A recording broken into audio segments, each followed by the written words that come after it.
They can see and hear. I fucking hate your guts.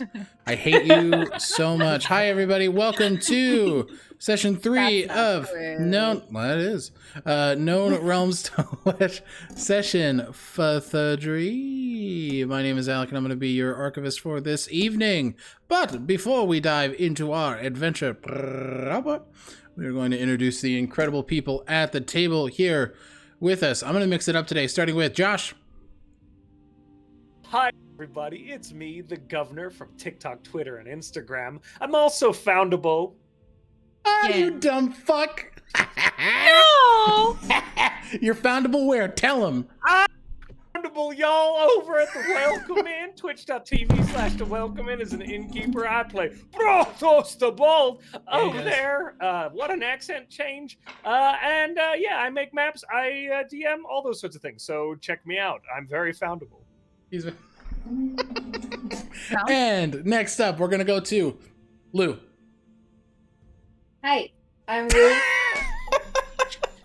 I'm so unprepared. Who's unprepared? She, her pronouns. You can find me most places at Luzelia_art. There's links in the chat. There's links in the chat because Lou also did our character art. Next up, Angie. Hi, I'm Angie, they, them pronouns, and you can find me on Twitter and TikTok at Agonethetic. And yes, look at my new background. It's so cute. So good. Flowers and things. Okay, I'm good. Hi, I'm Sen.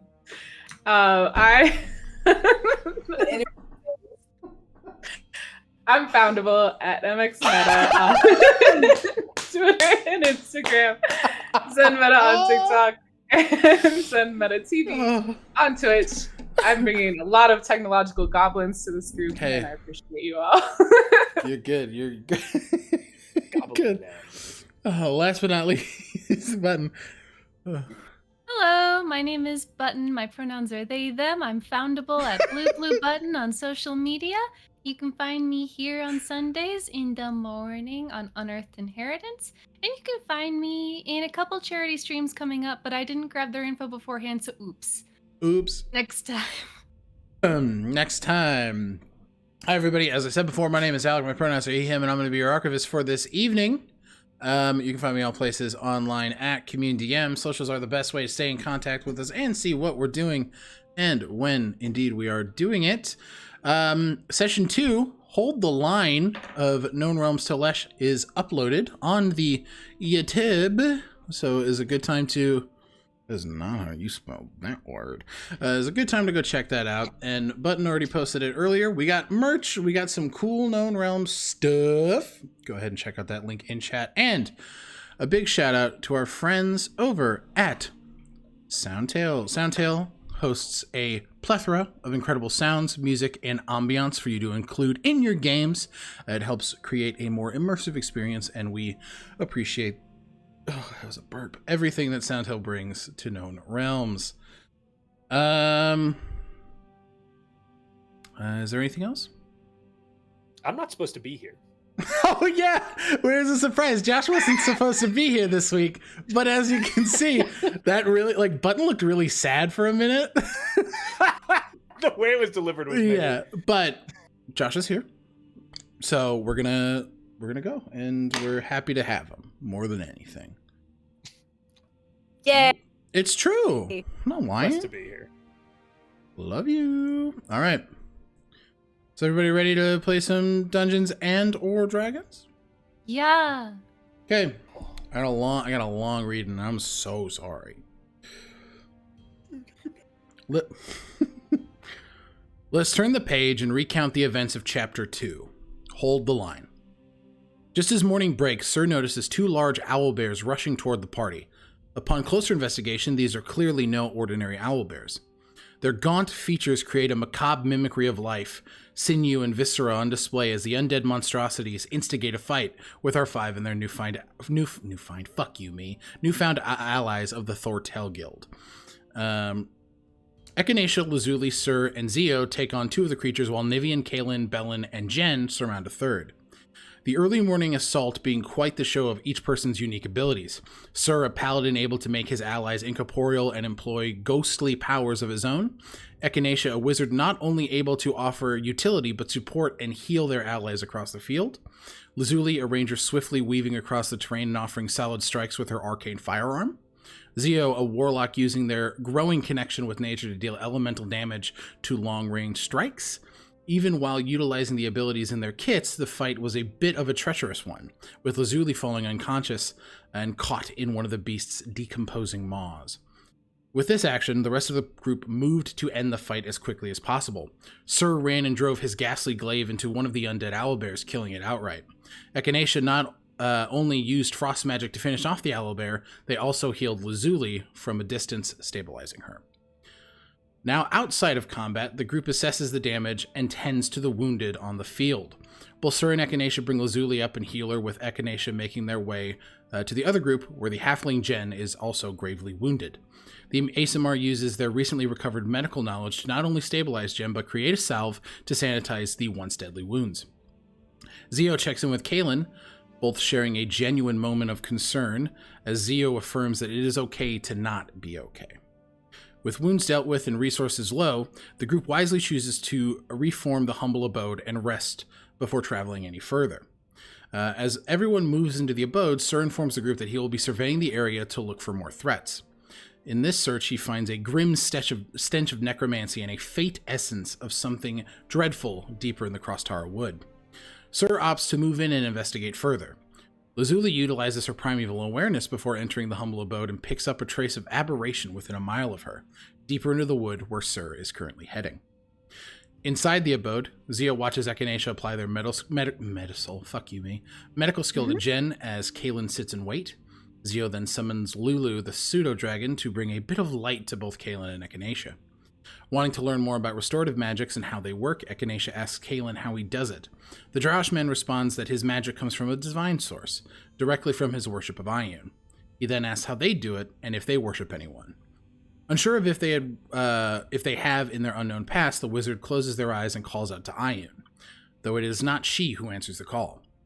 Mystery introduces themselves and informs Echinacea that their tenacity and will to help others is truly extraordinary and a truly extraordinary thing, and one of the reasons they're able to cast restorative magics.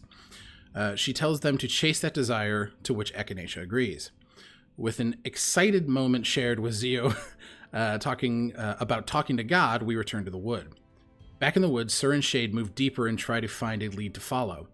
Much to their surprise, a woman's voice is heard calling out for help. Sur pleads with this woman not to be afraid upon his approach, and it just so happens that this person knows who Sur is. Tylanus is a member of the Swiftside Rangers of Iothalor, Iothalor being the city where Sur rose. The two become familiar and begin to talk with one another about what happened. Ty aimed to omit some details, but Sur was able to catch on to this attempted deception. He pleads with the ranger to share the details of this evil in the wood. Tylanus shares that there is a being in the Crosstara calling himself the Owl King. He was once a man, but more importantly, he is Tylanus' brother, Tirlamir. Now concerned, Sur and Ty head back to the abode. Back at the abode, Zeo and Echinacea investigate the corpses of the undead owlbears and discuss giving consent from being brought back to life. Lazuli assesses the damage to her clothing and heads out to meet the others as Sur and Ty converge as well.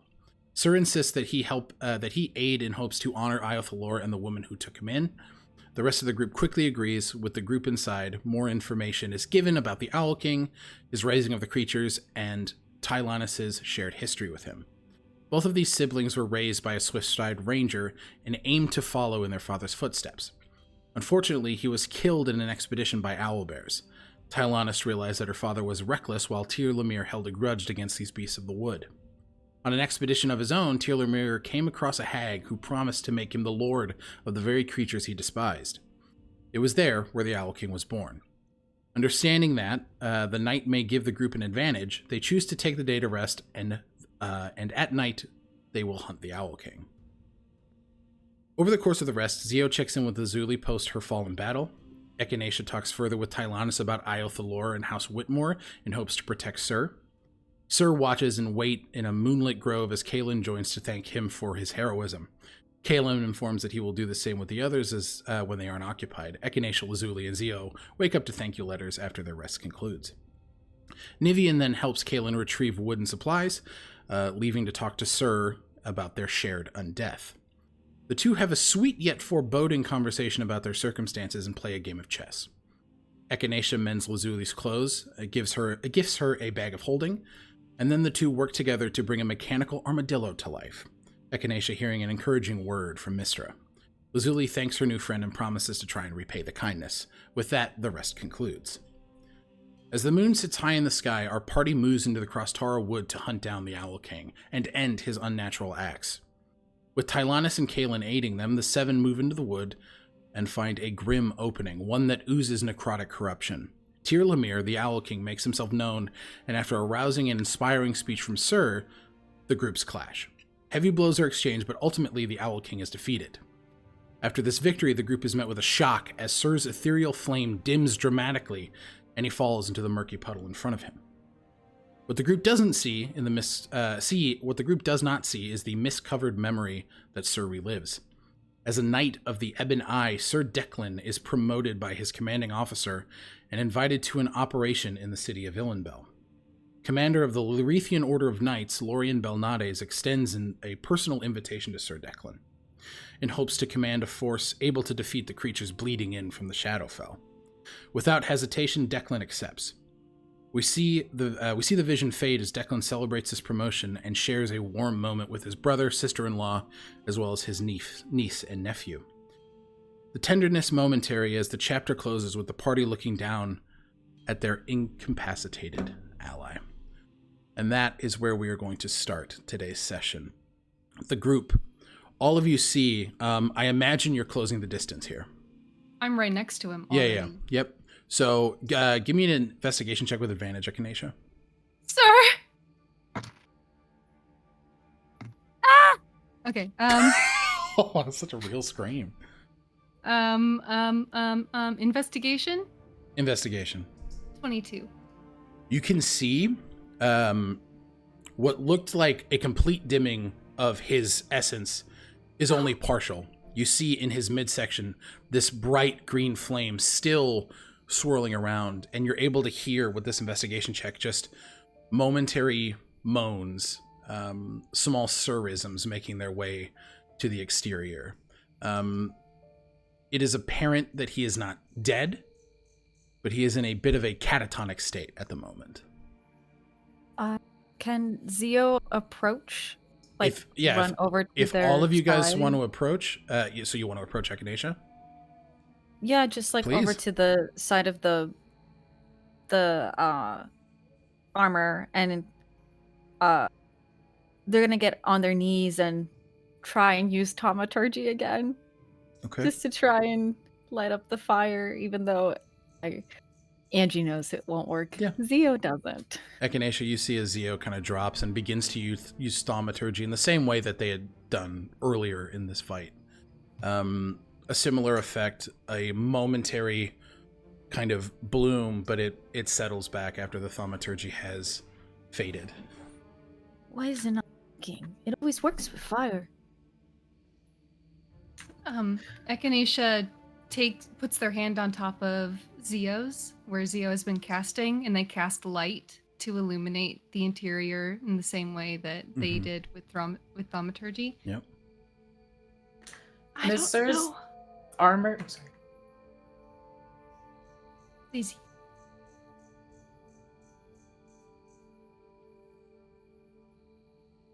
And what were you saying? Is Sir's armor scattered in the No, mud? it is still whole. Okay. He is still in the form that you know him to be, just very dim and not speaking, but sort of letting out these sort of ghastly moans and. Not knowing what else to do, Echinacea will cast Cure Wounds again. Okay.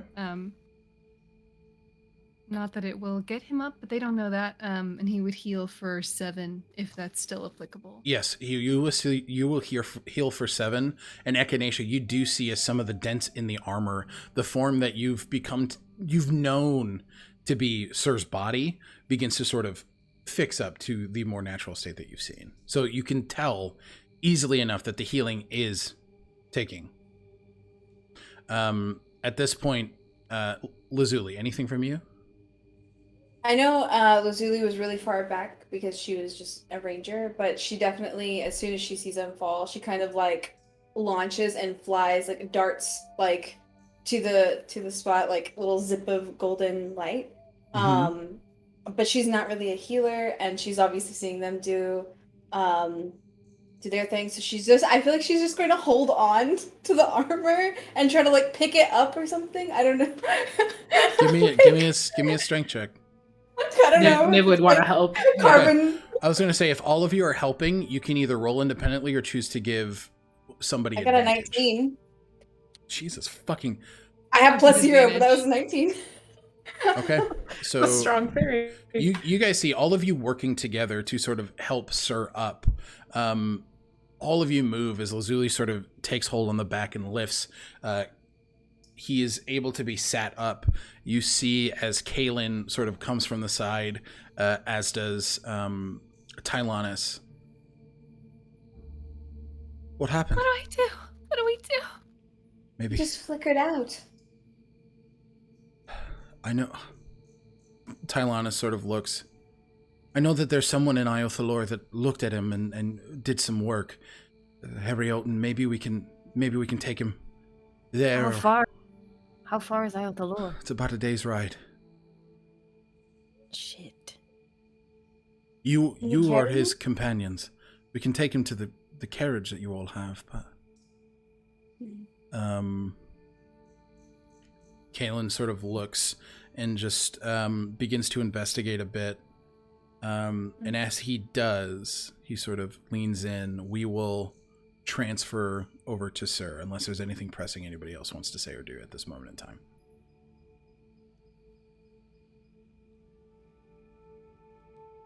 Cry. Cry. Roll to cry. Declan. We transfer. That's you. We transfer over to a traveling group of soldiers moving north toward Illenbell. You're sitting here with a company of about 15 of your men. You're in a bit of a train situation. You're in a position of leadership. You see a few younger individuals, definitely scared, unsure of what awaits them. What would you like to do?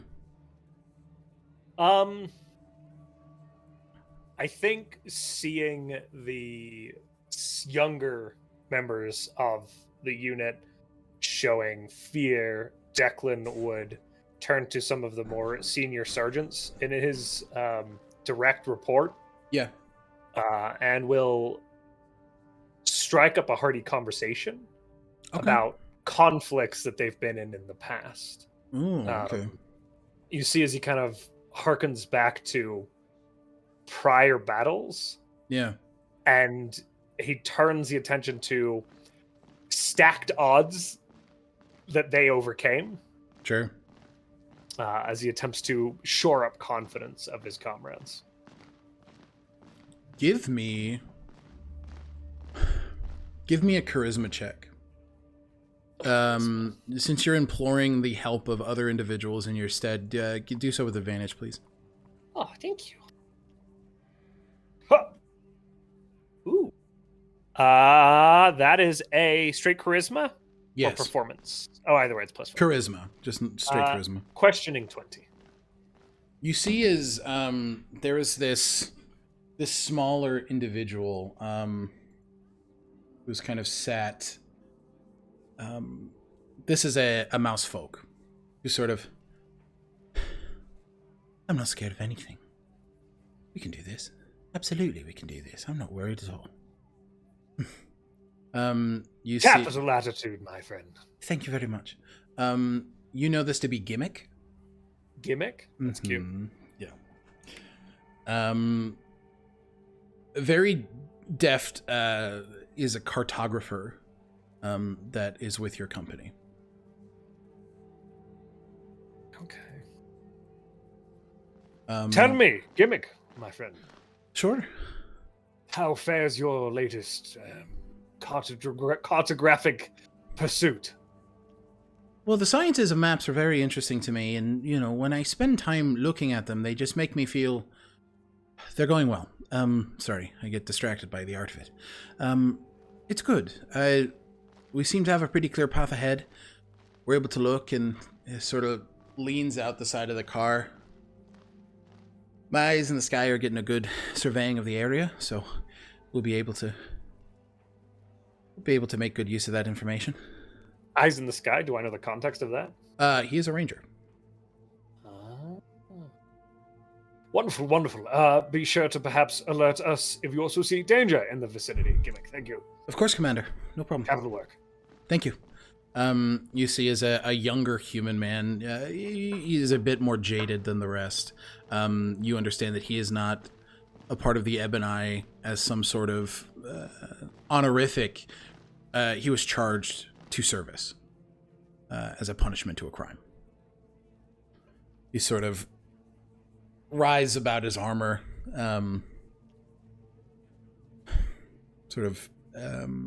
definitely rolling his eyes at Gimmick's sort of finding of a bit more of that confidence. Do I know this person's name? Oh, yes. This is William. William. Mm-hmm.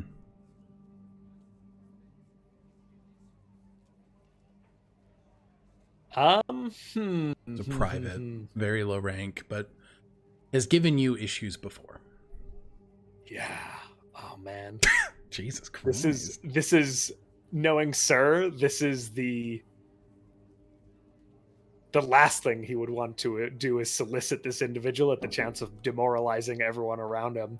So yeah. I think Sir just kind of drops back and paces a little bit off, kind of as they march up the road alongside them, just kind of watching. Okay. He doesn't push anybody or anything like that. But you do hear the dwarven commander that you had talked to in the earlier vision.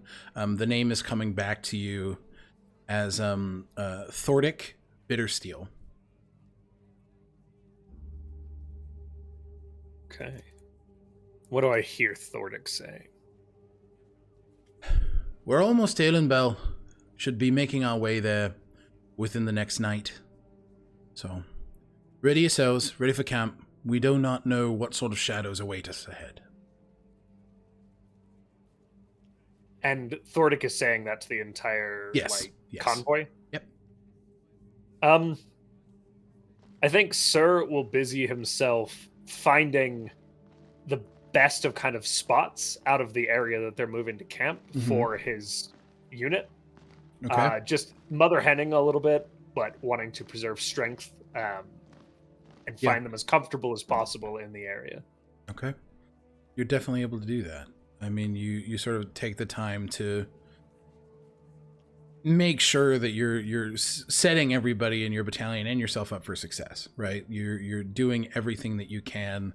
Give me one more charisma check. Straight? Yeah. Oh.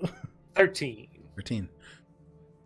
Knowing what's ahead, the bleed from the Shadowfell, the creatures that have been talked about in stories, there is a tense air. But given your words, there is this strength that sort of takes over the train. And as it does, this familiar mist begins to leak in. Party. If you're saying anything to Sir, I would like you to all say one sentence, please.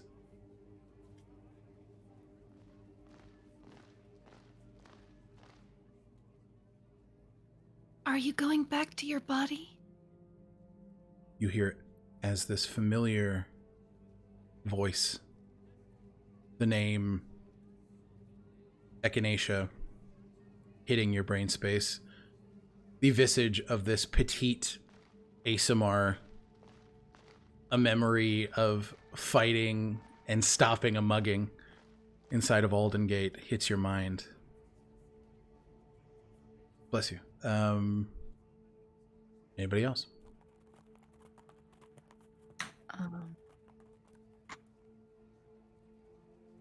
Zio taps the armor and just like, that was really cool, big guy. Be cool if you got back too. You hear the voice of Zio beginning to ring into your periphery. This warbling metallic thung, thung. As you can imagine, there is some contact to your helmet. Lazuli, Niv? Lazuli, please. I think as Lazuli is like trying to grab probably like the breastplate, like obviously the thing that's probably the most heavy to like hold. She's just like, I got this, and she's like, you saved me. Now let me save you. Oh. Like she's like, this is no. I have a debt to repay. Like. You hear as this gentle fairy voice, one that you had fought to defend earlier today, call out in hopes to save you as others have. Niv? Niv is gruff in this moment, and they say, come on then, it can't be that easy to take you out. Don't make me change my chart. I haven't beat you at chess yet. You hear the strong and confident voice of Nivien Lenore, the moonlit conversation and chess game you had ringing into your mind. You're understanding that this is something separate, but before you're able to grasp hold, we've entered to a field of combat. You are in the midst of a horrible loss. Standing beside you is Commander Bittersteel, as well as Gimmick. Waves of your men, women, and people at arms have been assailed. What do you do? I think Sir's top priority is the safety of his peers and companions. He takes his duty as a lieutenant quite seriously. Absolutely. So he is... There's two halves of him on this battlefield. There is the one engaged in direct conflict and combat as is necessary, and there is the one that is attempting to do his duty as a commander, which is to also purview and position his unit to serve the conflict best in their success, which clearly is not happening. Yes, you can. It is easy enough to tell, and you have been told, and this is beginning to ring true, both Bittersteel and Commander Belnades of the Lorethian Order of Knights are ordering a retreat, or demanding that this operation be abandoned. Gotcha. I think Sir places a gauntleted hand on the shoulder of Gimmick. Tears coming through this mousefolk. No. As they hold a large owl, unmoving. No. Lieutenant, I'm not sure what we're supposed to do. For the command, I will cover you. And he steps forward next to Bittersteel. Okay. Sort of Kind stands of almost fast. pushing Gimmick back as he steps forward past him, shoveling. Okay.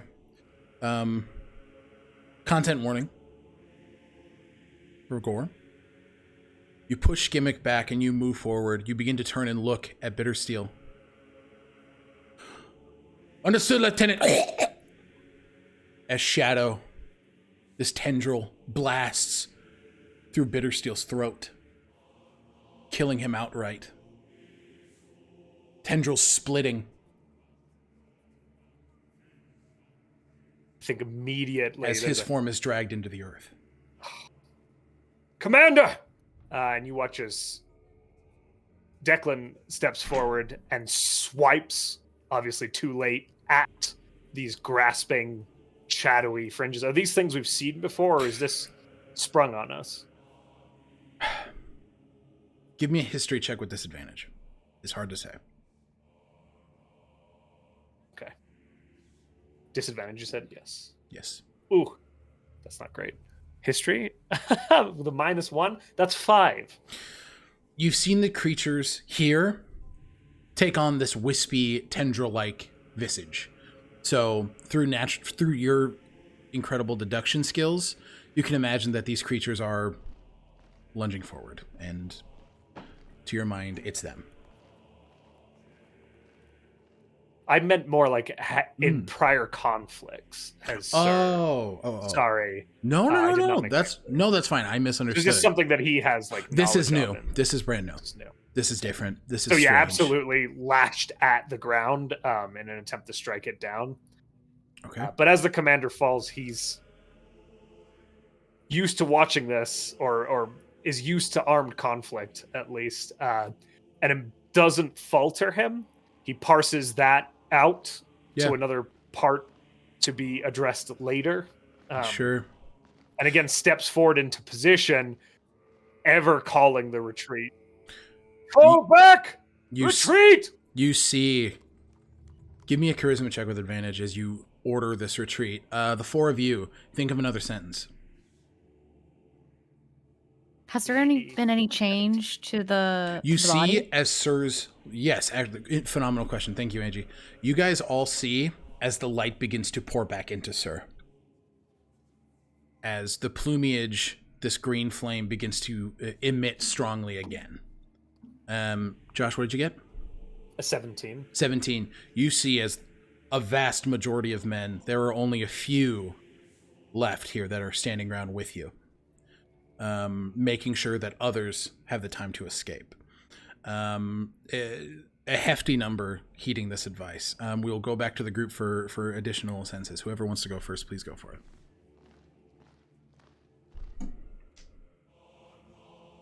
Sir, are you there? Okay. That's it, dead boy, on your feet. I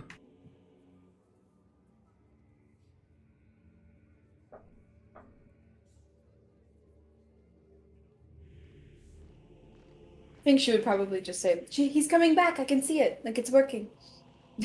Just observing what's happening. Still thinking. Wow. Holy I don't know what that was. It was thunder. Scared the dog shit out of me. What incredible timing. What the fuck? Still thinking that Sir might be returning to his body. Mm-hmm. Echinacea says, "If you're going back,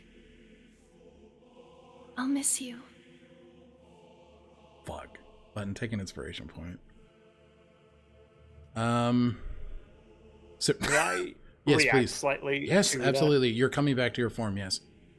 Well, I think there is. So, and this was doubly for the camp before as well. Mm-hmm. Yes, correct. Sir is torn. At the camp, he stood there almost paralyzed in this duality, muddled and confused and somewhat lost in the fact that there are people who he perceives as needing him, calling to him. Yeah. And there are his peers and companions who he stands beside and he is about to abandon again. And in the haze and the mist of it all, there is a great sadness and confusion as to what choice to make, and almost reticence to let go of the place he is in to visit a different dream. And I think as the memory of the conflict rages around him, in the vision with the Oracle, he was steadfast in that conflict, fighting side by side as his companions fell, calling the retreat. In this one, there is a moment of departure where you see this red-headed, towering man in emblazoned armor of the Ebon Eyes as his weapons drop to his side, and the flow of combat shifts around him. And you watch him stare into the distance beyond it as the conflict continues. And it is a very different happening of what actually happened, as he's caught between two equally dire situations. And with that knowledge of the Oracle's vision, you know well enough how this plays out. You hear in the distance large wing flaps. As you hear Commander Belnades, "Go now, Sir Declan, run!"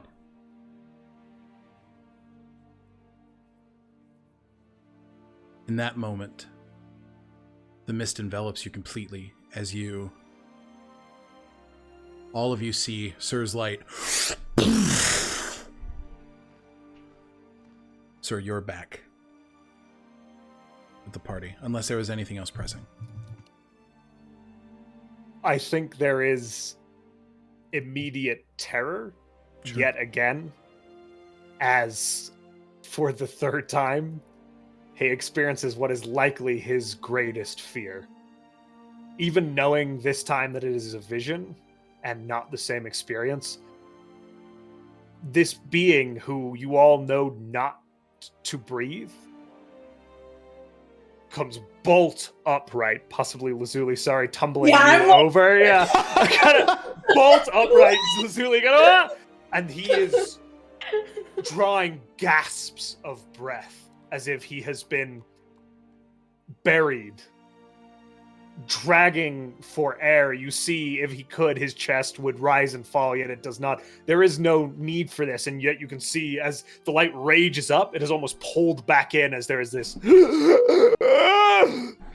that comes from within the echoing metal form that is Sir.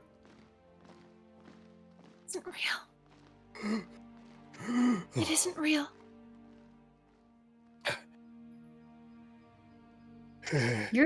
You're back. Where did you go? The helm kind of tilts up at the familiar voices and casts its gaze across each one of you. Well played. I am deeply sorry for whatever may have just occurred. I fear I was caught in my past yet again. And he casts a glance at Echinacea, I think, at that last little snippet. They just hug him. He glances then, I think, at Nivien and says, "It would seem that I am not as immutable as we both first believed." Remains to be seen. You did quite well.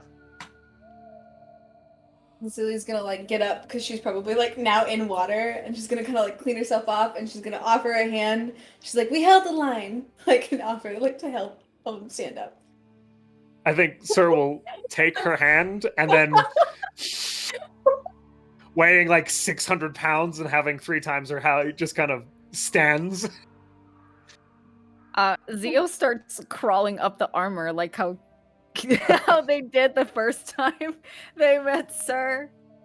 So just sort of all the way up until they've got their arms around Sir's shoulder breastplate, and just like almost like hugging him from the back and being like, "There's no time like the present. It's good that you're here."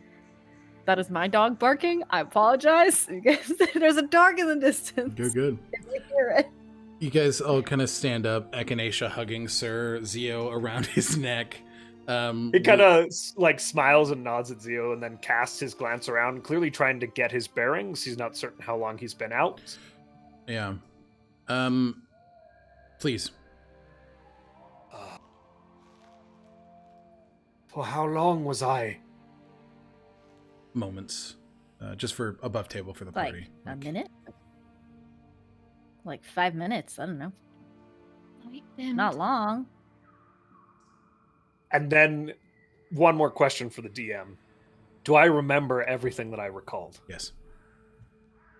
You remember your name, Declan Alcott.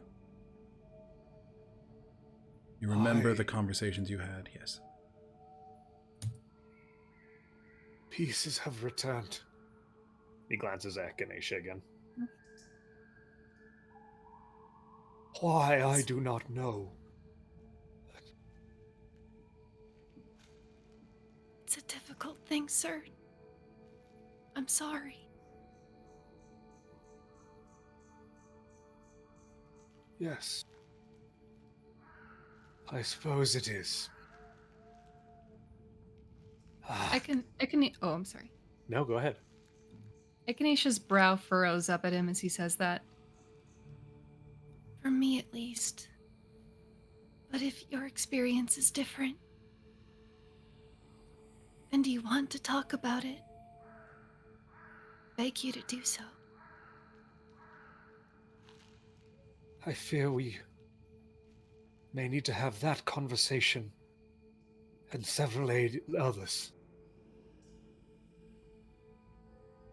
regarding an important figure from your past.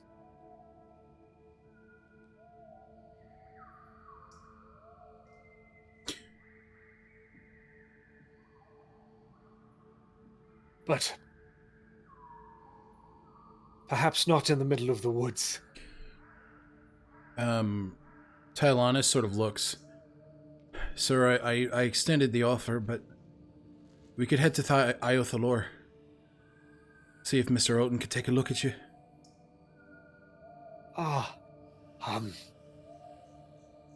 I would be incredibly sorry to slow my companions, but I fear that this may happen again.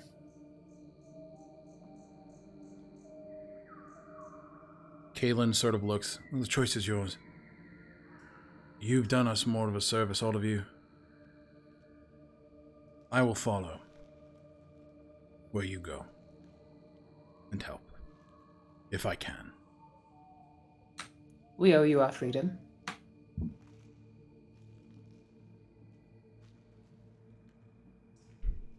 Then perhaps a brief jaunt to Iothalor might be best advised. Tylanus also says Iothalor has a transportation circle. You should be able to be dropped wherever you're headed, if you like. Oh, It's useful. Is there one in Lockenge? You don't need a separate one.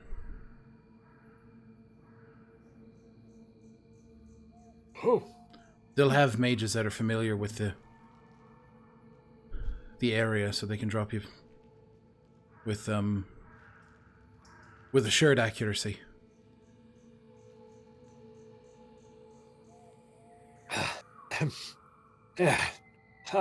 Please, companions, refrain from such dour faces. I assure you, I am feeling hale and healthy already. Oh! Let us proceed. And there's kind of like a slight stumble as he kind of begins to push his way out of the thicket, attempting to... Niv would want to rush in and try to steady him and clap him on the back, just clang, clang. Like, finally had a nap then, did you, boy? Yes, I suppose that was akin to sleep. Oh, Not all it's cracked up to be. Zio hasn't let go. So they're still okay, hanging so I have a on. Zio. Yeah. Yeah, and it's like, should I get off? No, you are. I had forgotten you were there. What? No way. You are I'm alive. right here. And not a heavy thing. Can you Would feel you- heaviness? Yes. Weight does impact me just as it would anyone else. Oh, really? Yes.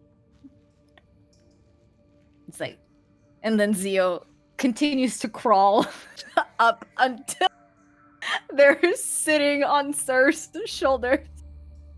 And Sir just like settles into it and Yeah. doesn't complain, doesn't really like express either way. He's just kind of like, okay, this is normal. Has Lazuli been to Ayathlor? On her travels? No, you have not. Okay. Well, she's gung ho about this. She's like, she's like, all right, good. She's like checking her notes about the place. She's just like, we're going new places. So very like about it. Okay. Echinacea remains in the space, and they cast Detect Magic, and they try and identify why this happened to Sir here. Okay. Thank you, Button. You're the best. I love you. Love you. You said detect magic. Yeah. You pick up a hefty amount of necromancy from Sir, as well as a faint hint of transmutation.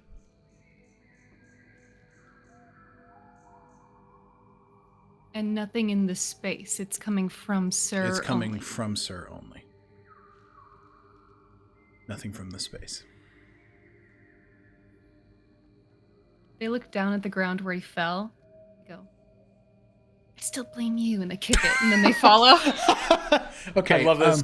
As Echinacea like pursues a little bit of what Sir is clearly running from, and then catches up, you can hear Sir being like, I assure you that we will have a hearty welcome at the Whitmore estate. Ayathlor, you have seen never quite an estate as the Lady Whitmore. And he's like just exuding like praise about this place that he was there for like a week, and clearly just deflecting entirely. Well and truly 5 days. Yeah. Lazuli's eating it.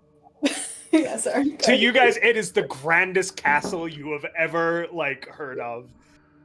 Zio makes a face and he's like, rich people are all the same. I don't know about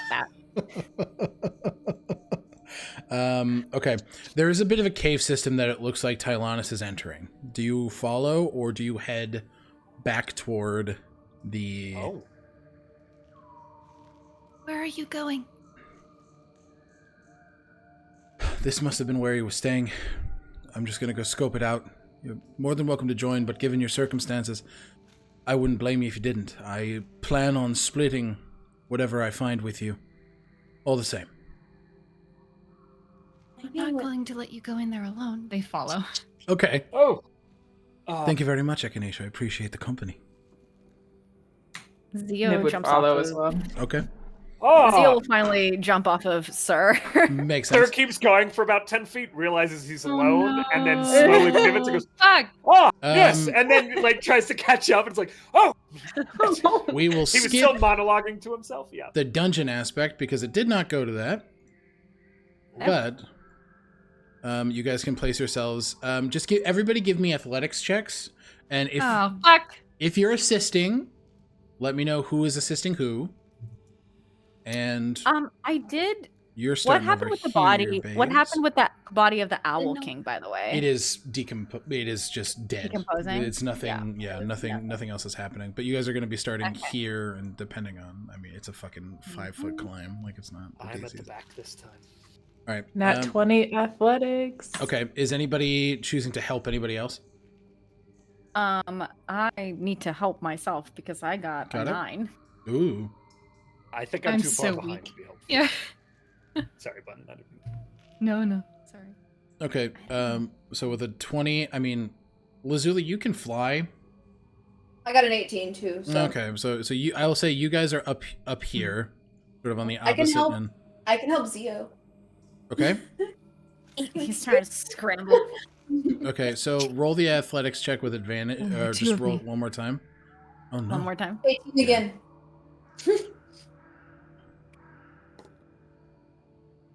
That's a 10. Oh, You get up there. All right, and then I didn't realize it was not me. all right, so then we just have Echinacea and Sir waiting to get up. 6. Okay, Echinacea is struggling. Niv would enough. want to reach down and help. Okay. Help people out. So with Nivien reaching their hand down towards you, Echinacea, just give me I'll say with the help. I'm not gonna impose another roll on everybody, but Nivien pulls you up, and you guys, they help you up. Thank you. Sir is the last to arrive, and usually quite athletic, believe it or not. But I got a 3, so I got a 9. No! You, Can Echinacea help? how do you help him? Just, This is going to end with me falling down. They reach down to help him. Sir, give me. Niv would gi- support. give- Niv would support. Okay, I was gonna say, For give some me reason, one more I roll. Josh. imagine. Just because you're For big. some reason, I imagine this ledge being. I imagine this ledge being just like It's 5 fucking feet. tall. It's Is it- 5 feet, so you Yeah. just see like the top of Sir's head, just The like. problem I is can't it's get there. mud, and Sir can't get any purchase. He just keeps sliding down. It's like and I that did Robert this roll Pattinson at scene. 12.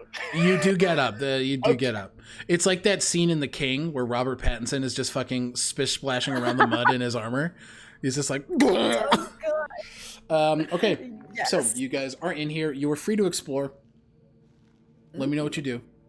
Investigation. Okay, who's rolling investigation here?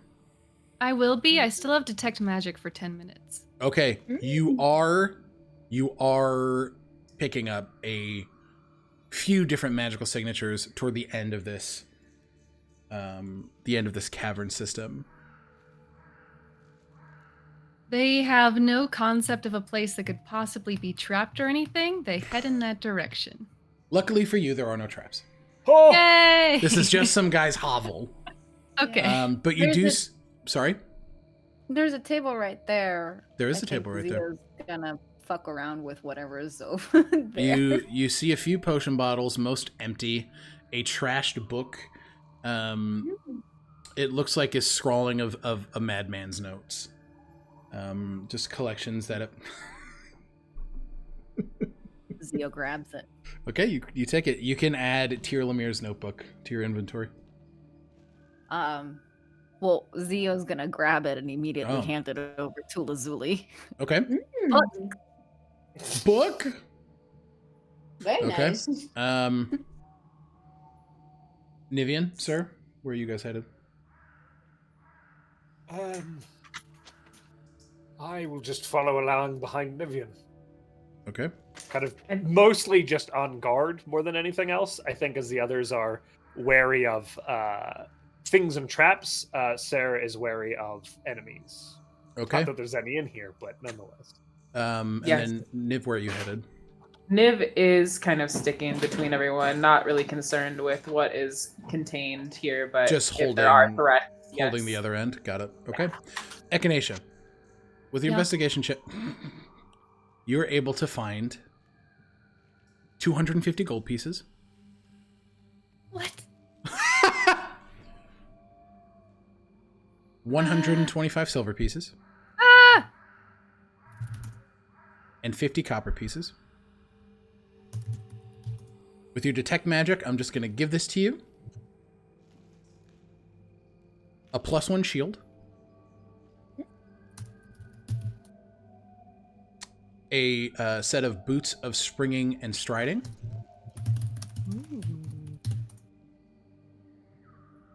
A 2nd level spell scroll.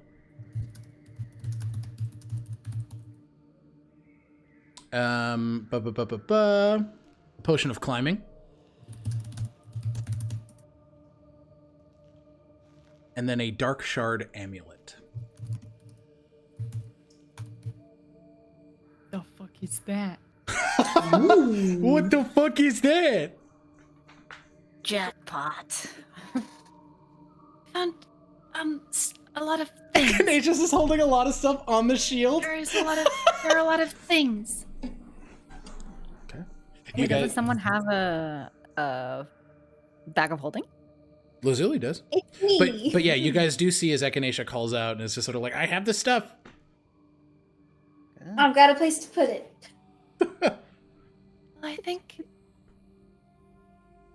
I think. Maybe that I assume that they would have taken the time to cast Identify if Yeah. they have this information. Yep. They would look at the two martial individuals and Mhm. say, "This shield is very good at making you harder to hit, even more than normal shields." And they'll kind of like hand it off to either Nivien or Sir, whoever ends up taking it. Nivien and It's Sir not- just passing it back and forth too politely. Oh, no, but... I insist. Oh, no, I don't No. often use a shield, but it is. But you very look so nice. dashing in such attire. Are you It saying? matches you nicely, though. It's hard to But say. look, there's a red studded gem right in the center that would just go wonderfully. No, with there you. isn't. No. They hold out the boots and they're like, "This makes you jump very far." Jump. Zio's like, I'm Tigger. And this potion will help you climb things. I need to identify this. And this seems like a problem. And the dark shard amulet. With Identify, this amulet Niv's eyes light up. Oh, yeah, that makes sense. This amulet is fashioned from a single shard of resilient extraplanar material originating from a realm of a Warlock patron. Yeah. While you were wearing it, yeah, so. The I don't warlock know. Keyword. I don't know who I mean, this is from a hag. I don't think we want it. Was the Zio's like on the ground taking off their boots? Their boots, putting on the string. Yeah. Okay. They'll Dog- hand the potion and the amulet to dogs Lazuli, fully and they'll out. just say, maybe we can do something with the amulet, but it seems like a bad idea. But this potion is good." We can give it to Sir. He has some trouble climbing sometimes. What is that? That's fair. If the amulet concerns you, I'd be happy to hold it for you. You hear in the back of your mind, Nivien, I think that's a wonderful idea. It is an item that warlocks attune to that is a gift from their patron. This one being a hag who made that happen. And they point outside. Ah, yes. The second thought of, well. Niv takes it. Zio, Okay. Zio hisses. So it's like, what better person to like change the tides? You know, cleanse it. Yeah, it sure as shit ain't Nivien, I'll tell you that right now. I'm also sorry, doing though. gold math, guys. I'm sorry. Yeah, I'm no. slow. No, you're good. Everybody give me a perception check as well. Did I end up with the shield? Josh question. Because That's up to you guys. Niv, can you use the shield? Do you have proficiency I with don't know. shields? No, I don't know. You can always sell it. I'll take the shield. I can use it. You can add a +1 Perfect, shield to your perfect. inventory. Hell yeah. Thank 24 on perception. Okay? Oh. I know you're doing math. I was going to remind everybody again. You're good. 17. 17? 6. Fuck. I hadn't rolled. Hold on. Okay. Don't rush Oh, me. perception? Yeah. Perception? 17. 17. 11. Okay. Everybody but Echinacea and Zio kind of hear this low, mournful...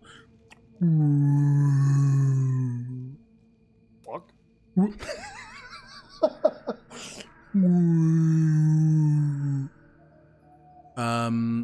It sounds like That's it's me and echoing down a hallway on the opposite side of the stonework. If for those who've heard it, so Lazuli, Niv, and Sir, give me an insight check. Or animal handling. Your choice. Ooh. Nat 1. You hate to see a bitch? 19, so 20. Ooh. 19. Okay. Sir and Nivien, This is mournful. This is pained. This is scared. This is not threatening. Niv would go towards the sound and try to make some comforting little cooing sounds as well as they can for a scary. Okay, so you make your way out, and you actually, I'm just gonna reveal this area. Reveal area, and then... Oh, damn. Bing bong. So, you see this waterway here that you're able to climb into. Niv, do you make your way in there? Give me an athletics check. Yes. And then, party. Echinacea, did you do the math on that? Yeah, I posted it in our chat. Okay. Cool. Thank you. Anything else that you guys are doing in that main hallway? This main kind of cavern space? I think Sir has Nib's back. Okay, you're behind him. Cool. So give me an athletics check as well, as you guys are sort of climbing up here. Zeal, Lazuli, and Echinacea, you guys are still in the cavern. Are you looking at that sheet? Okay. I didn't hear shit, so they're still investigating. Yeah, that's fair. This is a map of the Crosstara Wood, and you can see spaces that are X'd out. On the top is a just this sort of scrawling in common that is locations for brood, find more. Wood is almost cleared.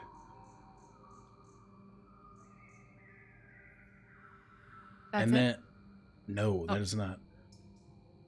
Toward the further end of the wood, nearest Lockhinge actually, you see a small sketch of a hut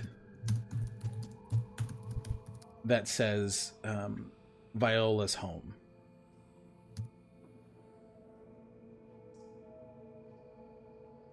Okay. They wrap it up and they take it. Okay, you wrap up, and Zio, you approach. Do you say anything? For me? Yeah, I saw you approach, so I just wanted to see you.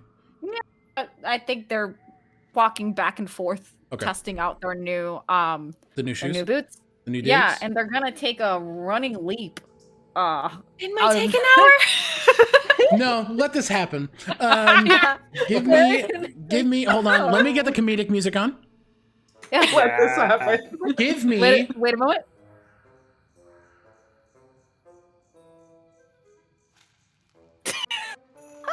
give me What is it? No. Athletics? athletics check. Are you jumping off of this thing? Yeah. Incredible. I think so. Perfect. They're like, I love this. This is great. yeah. They So- were doing a couple little stretches. Like they don't feel like any Hey, man. magical, but I'm Yeah. just gonna go. Yeah, unfortunately, you're not. So go for it. Give me an athletics check. Oh, there go my. They rolled off of the. Oh, okay. Okay, that's a 17. Fuck. You can tell that there's no additional ability, but you do land on the ground, kind of splashing water up, and you do not take any fall damage. Oh, that was boring. That was very impressive, but it won't help you until you've attuned to it. Okay. We will go to Nivien and Sir as you're sort of entering this small cavern space. God, you guys are fucking great. I'm so thankful to have you all here. You're moving in as you begin to hear these mournful. Give me an animal handling check, Nivien, as you begin to animal coo back to these creatures. 19. Please. Fucking Christ. It sounds pretty good. And you can hear this almost pleading, just. It's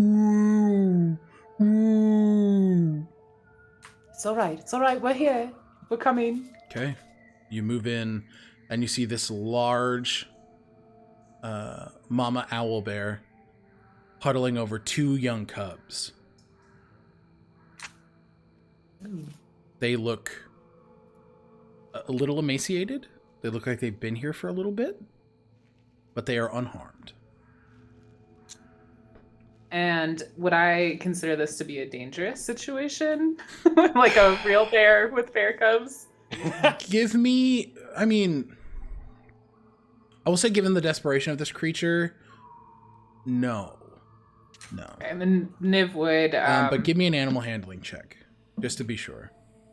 That's 15. Niv doesn't eat normally, but they do like to hunt for fun. And they pride themselves on keeping some food around for their party members. So that I'm going to say they have some meat to throw to the owl bearlets. Okay. Cool. So, you approach with food in hand, and the mama bear sort of walks up first and sort of meets you halfway here and just sort of sniffs. Immediately takes the food very gently from your hand, walks back and places it in front of her cubs. That's good. That's very good. So it's all right. You can see that the cubs are shackled. Niv would want to try and slowly get close enough to try and free them. Does it look like they're locked or something I could break? These are really rusted chains. I'll say if you want to give me a strength check, you can attempt to, or you can try and pick them. Just to note, if you're raising a blade to hit these chains in front of the mother, that may not go over well. Could I try to very slowly position my dagger in between one of the chains and then stomp on it really hard? Yeah, give me a sleight of hand check. Ooh, okay.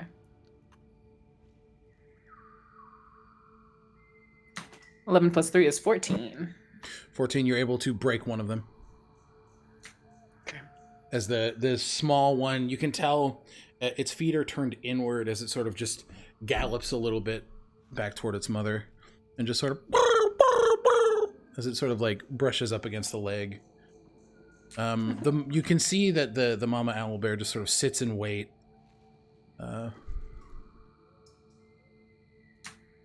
Sir, can you help me with this other shackle here?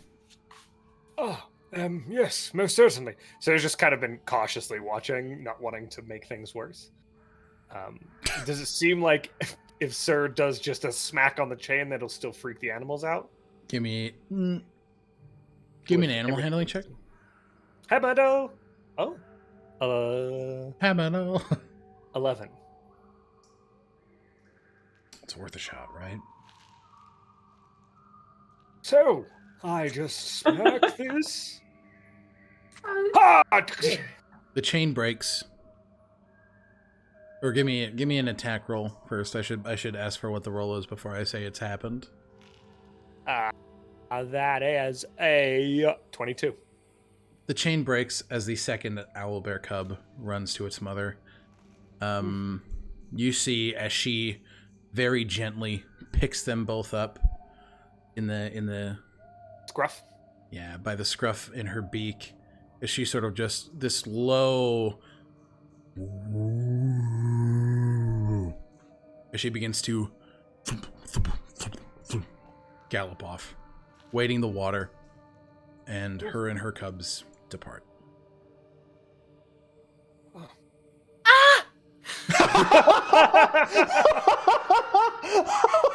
It scared me too. I was like, what's happening? Yeah. Echinacea notices owlbears. Well, yeah, and Zio, you do see 3 big-ass owlbears run past you. Whoa. Okay. Well done, Nivien. What was that? Yeah, Echinacea and Zio. Where did they come from? You guys are... So we'd want to come back to the group. They start running. Okay, yeah. Nivien, sir! Oh god, do I have to do an athletics check to get down? No, I'll just fuck it. We're not doing No, that. I can. Do you just slide Pictured down? Nivien like turning and like backing down and get it, or not Nivien, excuse me, Echinacea and like mud. You know the like backing, like yeah. Like, you- So Okay. they both fucking jump. Okay, give me an athletics or dexterity check. Wow. 8. Fuck. You slip down and sort of just slam in the back. You're caked in mud in the back. Your hair is kind of wet. Amazing. But you do see Sir and Nivien coming down. Both of you see as Echinacea sort of picking themselves up as they're kind of covered in mud and a little messy. Echinacea, whatever is the matter, my friend? There were several owl bears. Oh, yes. What? They were being prisoner. They were kept Oh. prisoner. Perhaps we just released them. I don't think they'll harm us. Ours, yes. Okay. Would you like some assistance? The mud is terribly slippery. I fell. Yes, thank you. Are you Lazuli harmed? this whole time has been like shoving and like messing with her bag of holding, just like She's a material girl. She heard the owls, but she rolled a 1 on animal Yeah, handling. no, so she that's was just fair. like, okay, but then she walks over. She watched Echinacea fall and slide, and she's like, "Looks like you needed the climbing potion." I'm very weak. I'm so sorry. And he pulls the like climbing potion off his belt and it. No. That's yours. Oh. But Good. Nivien, you help Echinacea up, you said? Yes, yeah, Niv would take their arm and keep them steady as they make their way out. Okay. Could I Cute. cast a quick? Oh, I'm so sorry. No, Were you they're going to just say moving. scry? No. Yes. Can I Oh. scry, Alec? Yeah, go for it, With the dude. spell slot I that don't fucking have, care. Or the spell Nothing I don't matters have? here. May I cast a quick scrutinizing glance around the cave in which the owl bears resided to see if there is anything? Interesting. Interesting. Yeah, sure, go for it. Give me an Okay. investigation What am I check. rolling? Investigation? Yeah. Since I'm scrying, do I get advantage? Fuck you. No, for that bullshit, you get disadvantage. Oh no! I'm Really? kidding. No. Okay. What? No. Investigation is a questioning 20. I got a 19. on No the dice. shit. It's just an You're empty able- fucking cave, isn't it, you asshole? No. Oh! You're able to see it at the back of the wall, a stone-like eyelid. As you hear,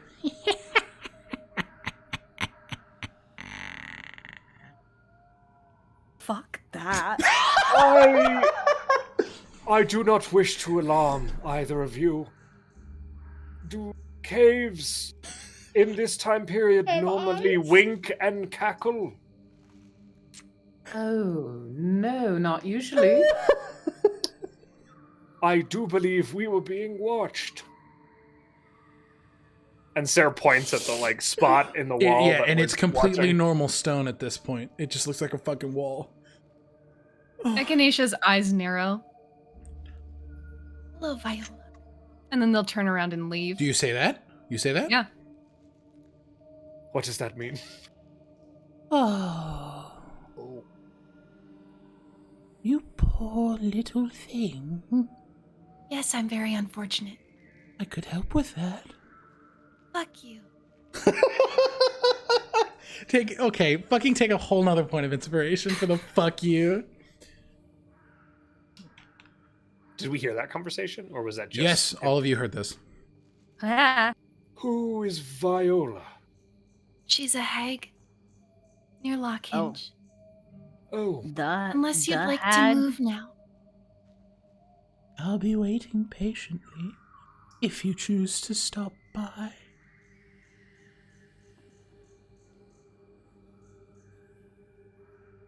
You sound gross.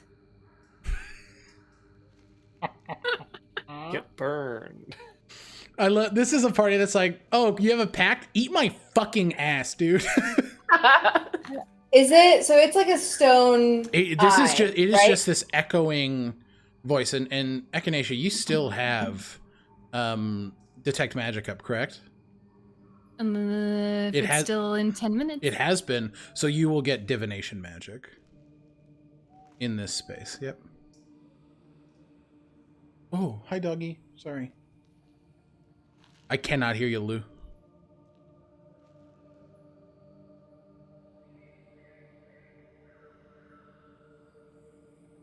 I can't fucking hear anybody. What the fuck? What the fuck happened? Oh god, I was too good at being a hag. Guys, give me a minute. We're gonna figure. Stop talking. I don't know what's happening, and I hate it. Oh my god! Quick, Quick, everybody, I'm the DM now. Oh. It What happened? It was so loud. I laughed really loud too, right when we Oh, were baby. I got so I did scared. too. What happened, Bug? My audio output settings just kind of got fucked up, and then I changed it back, and all of you were like, and Oh no. I got scared. My little heart's racing. Okay. Poor Alec. Sorry, I'm scared. what was happening? I was asking if there's an actual stone eye that like. No, I it also- is gone. Oh, okay. It is gone. Yeah, like When it closed. closed, it disappeared. You could see that Lazuli had already like grabbed a piece of charcoal and ripped out a page. She was gonna take her rubbing, and then she's just like, Oh no. I could try to describe it for you. "No, It it's was fine. Rubbing A singular eye. Just the lids with a circle I love between it. any runes at all." No I do runes. not believe so. And it's sort of. Oh, I do not have eyes to showcase how it closed. Oh, my chest. Echinacea, would you be so kind? That is precisely it, only much slower and with more stone-like. Do that again. What? Do it again. Me? What happened? Did I miss something? I Yeah, wink. Echinacea. Very Oh, slow. Not very Jesus slowly. Christ. I can't like slowly wink. I don't have the motor control. The fucking I like you're try. lagging. Like, how do you make that to happen slowly? I can't. Okay. You could play like the Rocky sound right whenever they do it. Try to like. So, do you guys stay here or do you Fuck no. leave? Yeah, that makes sense. Fuck no. Okay. Shall we return to our abode? I think that would be wise. On capital. Is it still up? No, you did you leave Yeah, it up? it's still there. Oh, Jen that's is right, still because there with Jen Bellin. and Bellin's still there. Yep. Yep, yep, yep, yep. Jen And Shade. And Shade's vibing. Oh, yeah. Thank you, Button. Okay. Yeah. So, as you guys head back to the humble abode, that is where we're going to take our first break. Break time. Break time. Thank you guys for tuning in. Sorry for the jump scare there, because that got the fucking shit out of me. We'll, Sorry. I wanted to- Sir is level 1 now. We'll see you guys Stop! in about... No. We'll see you guys in about 10 minutes. Thank you for chilling out. We'll be back for more No Realm Tolesh. Bye. I'm level 1.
see and hear you. Hello, everybody. Welcome back. Hello. The crew's heading back to the abode, which we will say is happening. You guys are approaching the humble abode. You navigated your way into the Cross Tower Woods with relative ease, so getting back is not a struggle. So it is yours.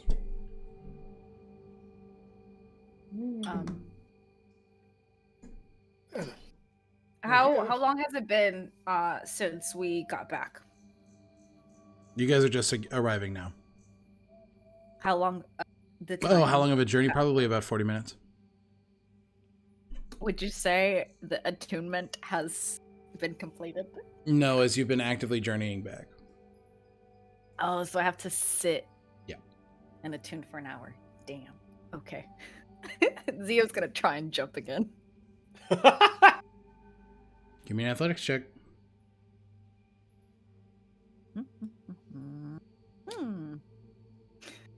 That is a 14. It's a solid jump. It doesn't lift up more than like 3 feet off the ground. Okay. It's a solid jump. All right. So you guys have approached the abode. How do you proceed? Echinacea is worriedly looking up at Sir, then they run into the place and start fussing to like make the commons area comfortable. I don't actually know what a person does, and they just pick up a pillow and fluff it, and then they throw it down, and they pick up another one, and they fluff it, and then throw it down. I don't know how this works. The pillows are definitely fluffed. Great. More concerned think- looks at Sir. Sir keeps smiling at you every time, or not. Well, there's no smile. He keeps giving a nod, like an acknowledgement in like a gracious. Oh. Like It's not vibes. We can feel it. the smile radiates. Are you all right, Echinacea? Yes. You seem to be taking out whatever frustrations you have upon those pillows. Yes. I would like a space where you feel comfortable to share, and I worry that the pillows aren't fluffy enough, so... And then they pick up a third one and start doing the same thing. Safe to share. I think my concern is more that it is all awfully muddled for me. And some of it is painful. So perhaps. And other portions of me are just concerned, not to be a bother. But I suppose that is perhaps causing more concern than is necessary. And he like walks over to where the pillows has been fluffed and like sits down and like, is a big suit of armor on the couch, but it was prepped for him, so that is where he will sit.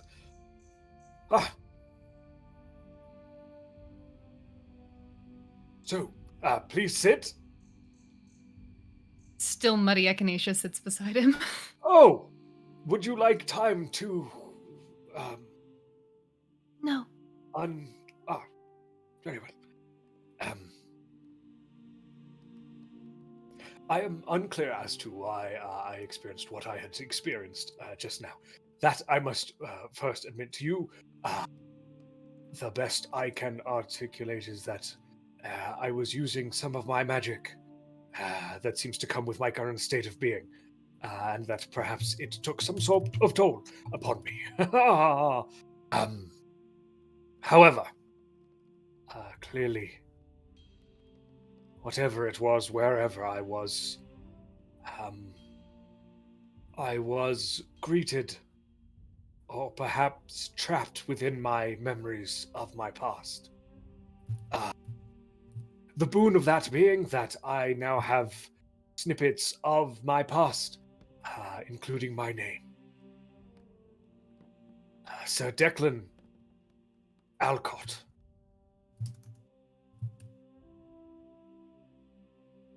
He like looks around to see if the rest of the party is there. He just kind of like reached into this conversation in the living room. Declan. Oh, hello, Zio. Niv is definitely there too. Oh, Declan. Sir Declan. I would like everybody to give me a history check. Woo! Ooh, a critted. Ooh, I'm rolling so good today. A 10. History Yeah. 21. ooh. Lazuli, 13. Niv, and Echinacea. Echinacea, you spent time taking books from Arcanum libraries, stories. Niv, you've done the same. There is a set of novellas written about Sir Declan the Gallant, detailing a brave hero that moves through the lands of Tolesh, doing right. Authored by one Lila Alcott. Sir Declan Alcott. Sir Declan the Gallant.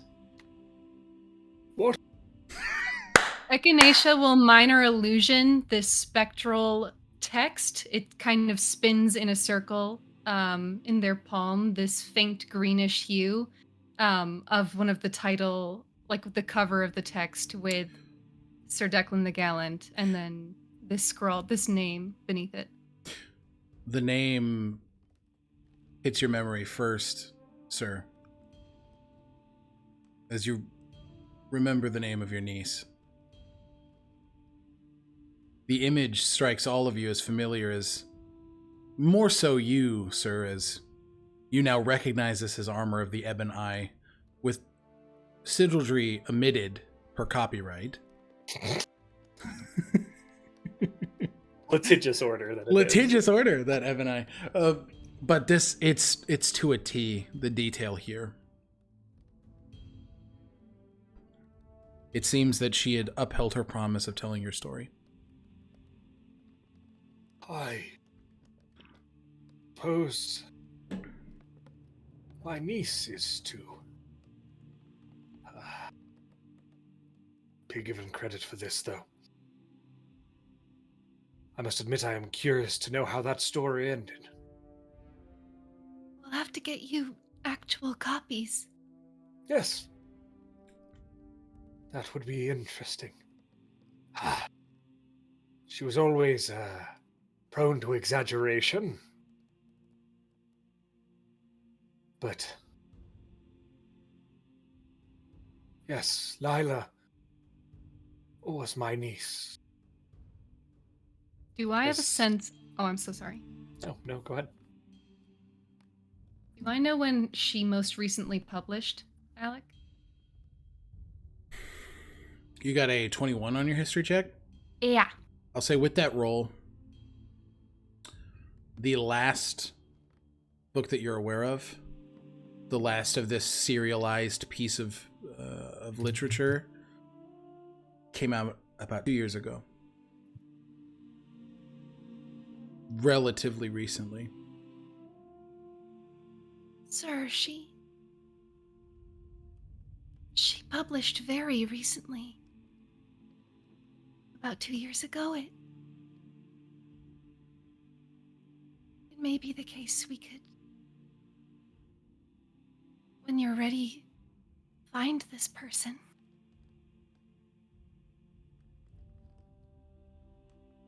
I think I prefer she remember me as that. And he kind of tilts his head towards the image on the cover. Then as this. Echinacea's brow furrows at that, and they grab Sir's metallic hands. Sir,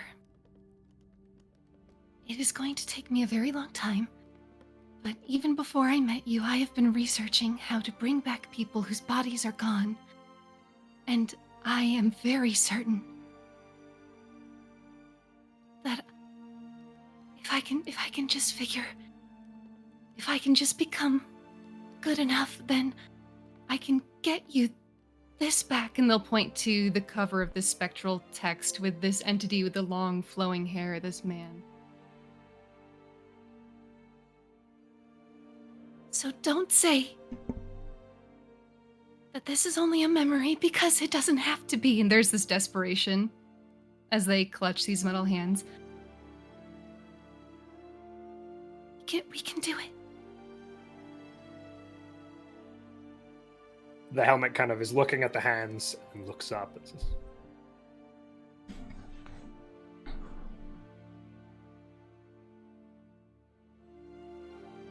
I do not know what I am. But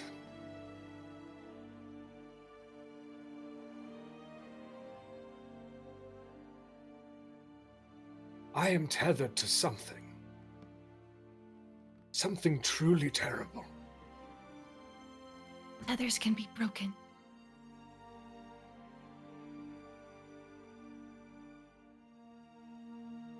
I suppose that is the case. Though time will tell.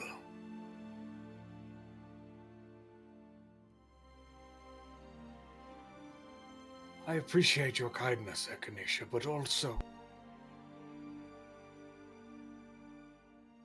you have your own woes to pursue.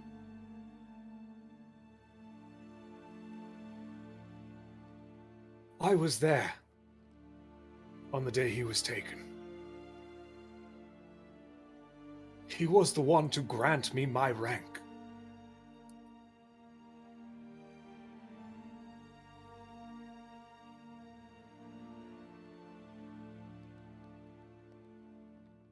He was a good commander. A true hero.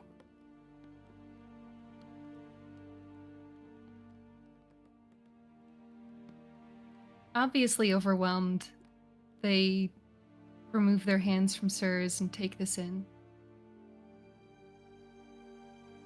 From 2 memories I've gathered, it seems he wasn't just a good commander, but a good man. What I am doing, sir, is not just about me or him.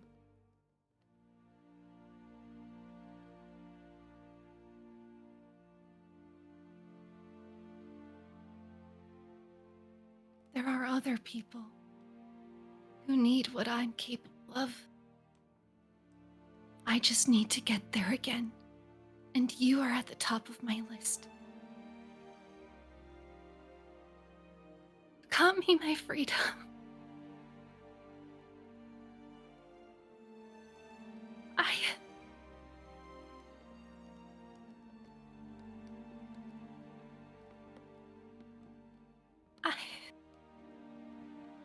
I don't... I know that the first Echinacea knew this man better than anyone else, but I already have spent more time with you than I can remember with him.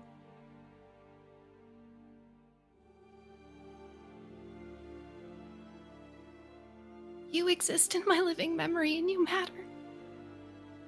So I'm going to do this, unless you tell me not to.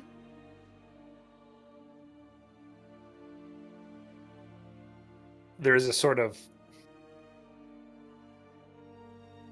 exact empathy that seems to wash over Ser at the statement of Echinacea having known him more than this person in his memories. A very shared experience in that moment.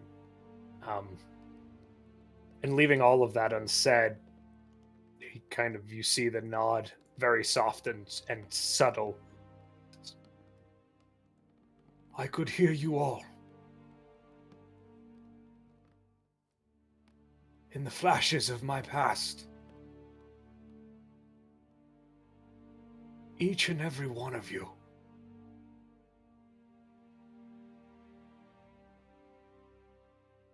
The obligation to what was lost. And the obligation yet to come. Those two in stark contrast, Echinacea, are truly difficult to navigate. It would seem our fates are intertwined in some way.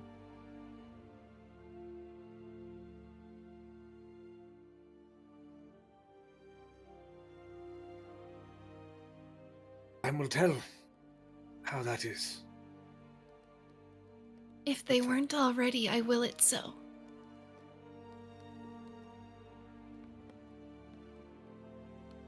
And I suppose we both know, to some extent, the how. But another question rises rapidly to my mind, which is the why.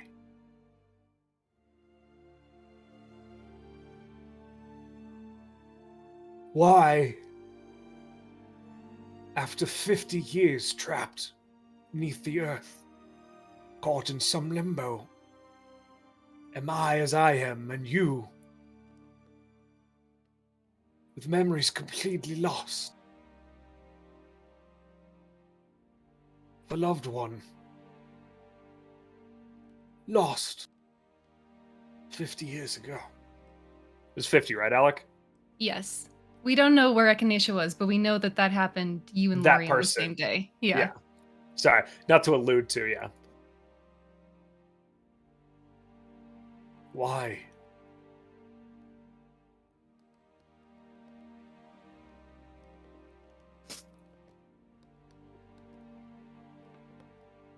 There is only one person, I believe, who can answer why. Her name is Koliata.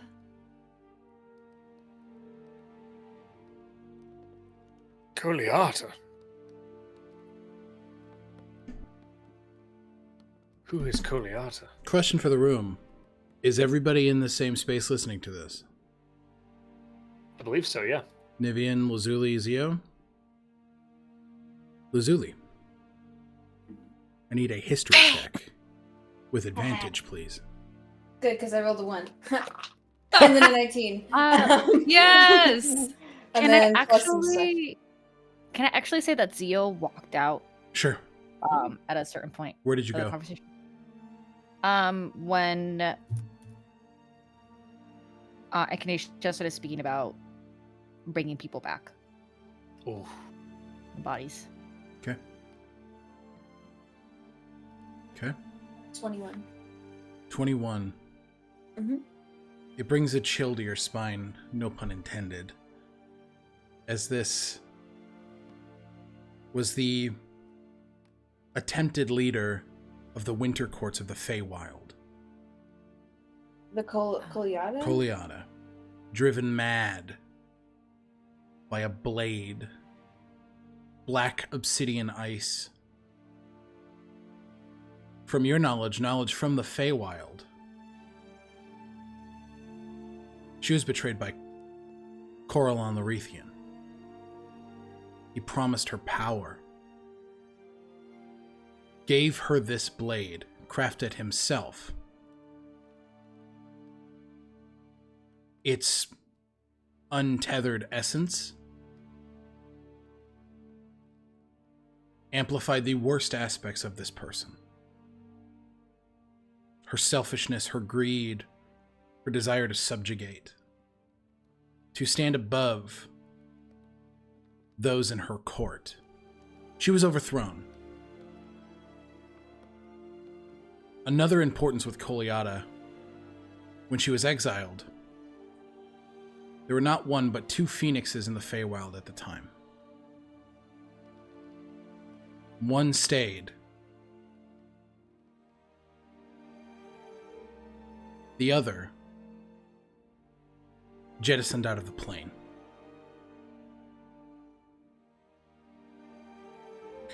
You remember hearing stories before you were Fey lost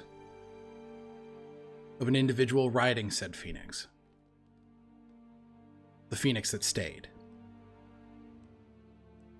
as it was overwhelmed by a large black creature, raven-like in imagery. You know this to be a Vilda Raven, a sworn knight to creatures encroaching on Archfey levels of strength. You know that without her seat on the court, Koliata is not at this level. But she is powerful. She is approaching that of an Archfey.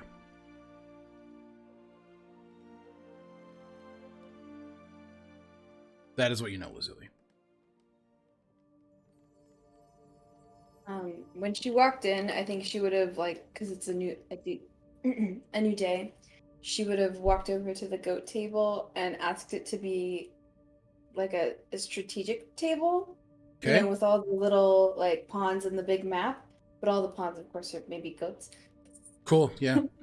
And so she's there. She's just listening and kind of like looking at all of the different places because a lot of detours have come up in their plans, and so she's just kind of charting and looking and listening while people are talking. And so she just is looking off, staring at where Ishwar's keep is, and just like even just for comfort. But yeah, she doesn't say anything. You don't say anything? Okay.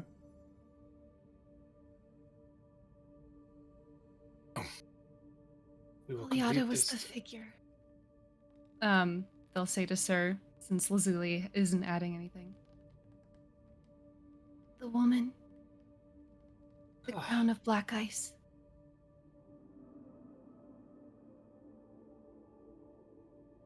What is her connection to the Shadowfell?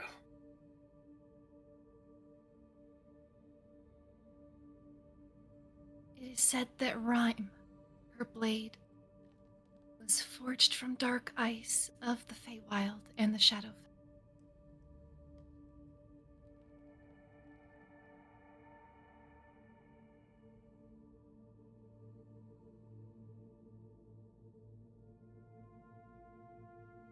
And this is the information we pursue? She is the one responsible. You're cutting out, Button, sorry. She is the one responsible for your death. She is the one who ordered it. And she is the one who took Gloria.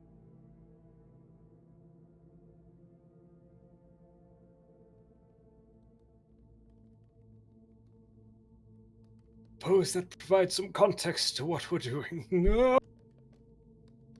I'm sorry, I don't know more. No, please do not. Take on the burden of remembering things upon yourself. We are both full of holes. I feel like a clam who lost its pearl.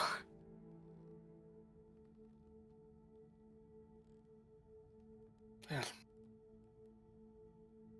hopefully we'll be able to find it. Find people who know more. Bless you. Sorry.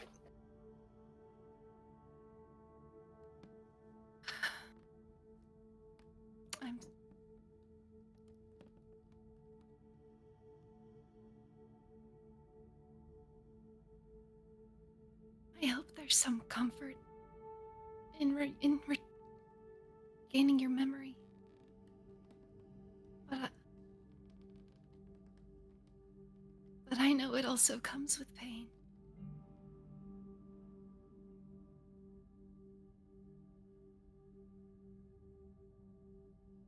Many individuals whom I cared for died at my side that day.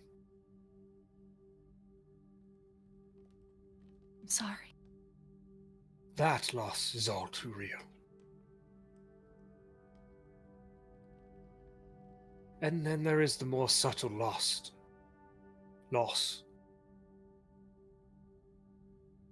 of those whom were left behind. Kind of glances at the floating book.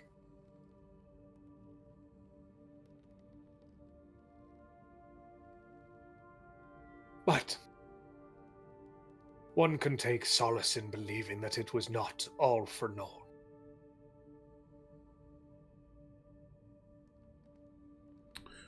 Lazuli, What are you doing with that table? Before that, Oh, sorry. we're just going to jump over to Zio quickly, since he left the room. Where did you go? And what are you doing? I'll say at this point you're attuned. Everybody, if you took items that have attunement slots, you're attuned. Oh. So, Zio just kind of, I think they would have stepped outside. They would have stepped outside the abode. Okay. And then just like sat out there, just kind of like dropped down, and had Lulu pop up and just talking with Yeah. her. And it's just like very not really like no rhyme or reason, just like catching up, or like Sure. the typical thing that Zio does. I think meta knowledge is mainly because he doesn't want to be in that conversation. Mm-hmm. Just because of what from previous conversations they had with Echinacea. Mm-hmm. To him it didn't feel like something that they should be around for. Okay. So yes, so they're sitting out there, they're with Lulu, and they try and reach out to Istris. How do you do so?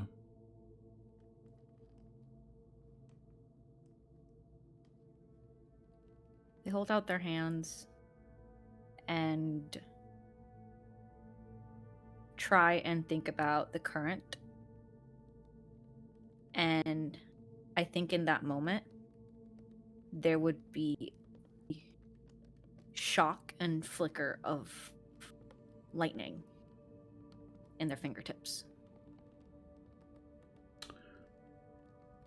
With this electricity arcing between your fingertips, there's a... There it is. Good. It's acclimating to you well. Is this the current? Yes. But a piece of it. It just like holds out their hand and Just sort of... Mhm. Hey, Istris? Yes. Have you ever had the forethought to allow yourself the ignorance of not knowing something?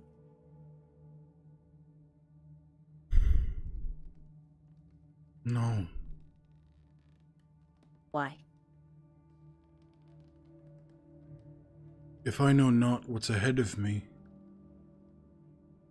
what may affect me, there's this bit of a shudder. Those around me. How am I to plan? I cannot. No. Why do you ask?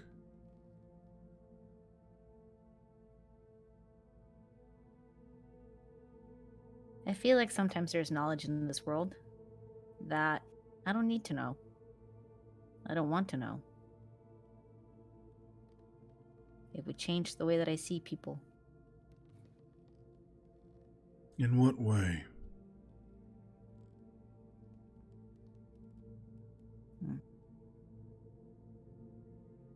I don't want to think of anyone as bad. Unless they give me a reason to.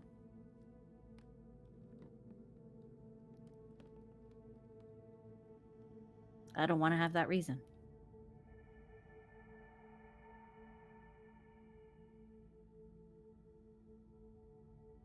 And I don't like planning.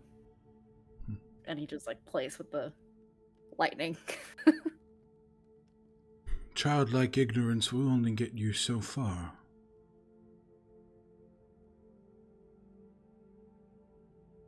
Reality will make its way to you sooner or later.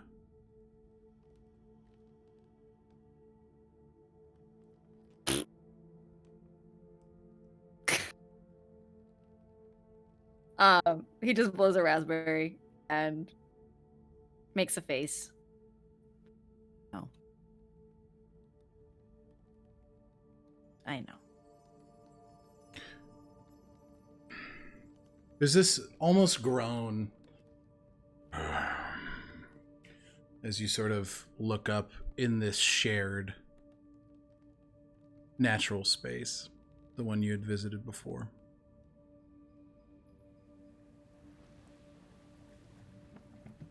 This form walking to you on the water. Looking a little bit more connected. A little less of a hunch. What do you fear to be bad?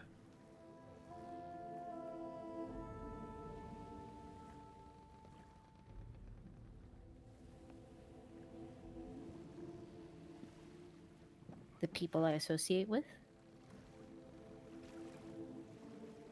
Why? There's a natural order to things, right? Yes? Do you think you, Father of Time, do you believe that certain people should not fall into their time and place? Yes. And that's what I'm afraid of.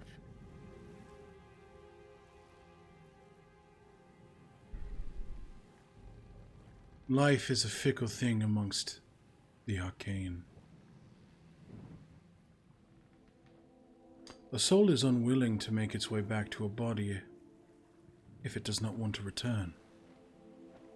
Mm-hmm. Only through dark and sinister magics can that be done. I, myself, have brought life back to allies, to loved ones. Loved ones? Isterus, you sly dog. He was wonderful. Was he? Very. He was the very air that surrounded us. The warmth of a summer's kiss. The breeze on a winter's wind. The inviting smell of leaves on grass. Everything beautiful this world had to offer.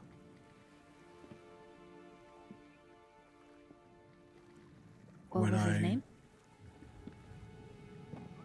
That I am unwilling to share.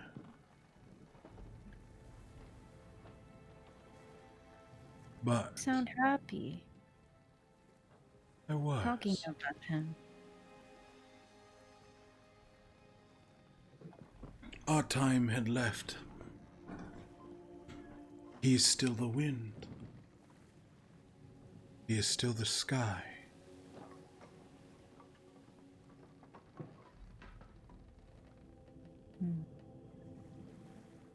If it is undeath that worries you,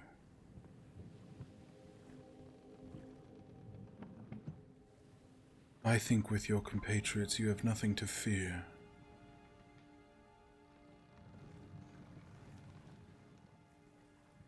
If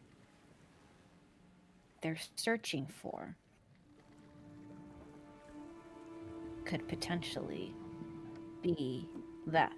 What if they don't succeed? And what if, when they don't succeed, what if that breaks them? So you're not fearful of the act itself. You're fearful of how failure will affect the people you're beginning to care for. Potential failure.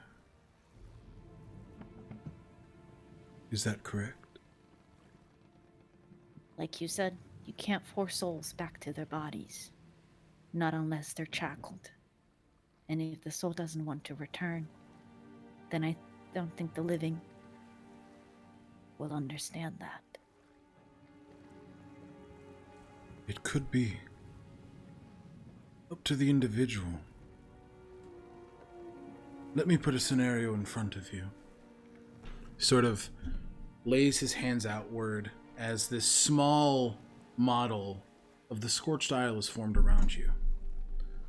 You see on the water a large wave-break tortoise, one that your father rides often. And you see on the back of this large turtle a Triton man that looks very similar. He's just beaming. Look at him! Hold Look at him on. go! Just watch. Lightning strikes the water. The form falls, but washes to shore. Now, in this instance, would you not want to see I did nothing? This is a hypothetical. If you were to find your father unresponsive, would you not at least want to see if he was willing to return?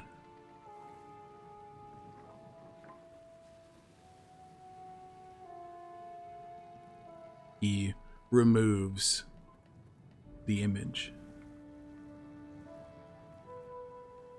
Even the dead deserve a choice.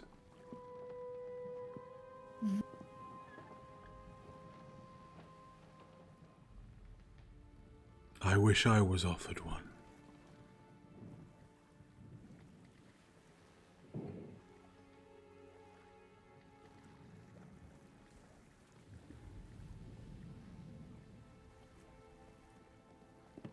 Okay, I won't ask you what that means because I think I've seen enough. Goodbye. And the first... Okay, you shut him out. Yeah. It does so. You're back sitting outside of the abode. Lulu sort of, are you okay? No. Sort of nestles into your neck. I'm sorry.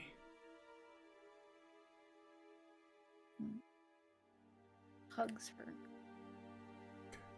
Holds her. And then goes back inside into the abode and then scrambles up the tree. You guys see Azio retreats to their room. Okay. Sir, you were posing a question to Lazuli. Gotta watch Azio go. Lazuli, what are you doing with that table? I made it into a map table for strategy and analysis of where we're going. Echinacea, I don't believe you've done much travel that you know of. None. This is the furthest I've ever. Well, that's not true. Not a lot. Okay, and I don't know about you, Niv. And sir, still question mark there as well. Because I would like to ask you about your travels, but that's, we're working on it with that knowledge. So it sounds like we have a big adventure ahead of us, though. And we'll learn as we go.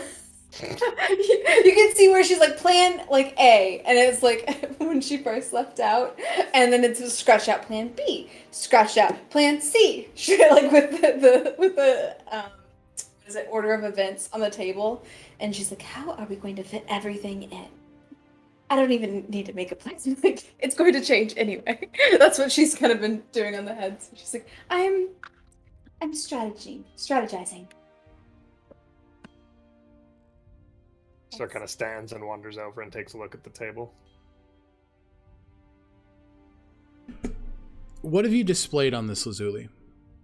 I think she's put a goat on Lockhinge. Mm-hmm. She's put a goat on Isle Mm-hmm. She's put a goat like kind of right in the mountains of Alden Gate, where Right in the Wavern Peaks where Ishwar is? yeah, where Ishwar is, and I'm not sure if we have another like if we're going somewhere else. Illenbell. Illenbell, okay. If you I think that probably Echinacea could've comes been- over and they pick up a goat and just put it on Illenbell. I knew I was gosh. forgetting something.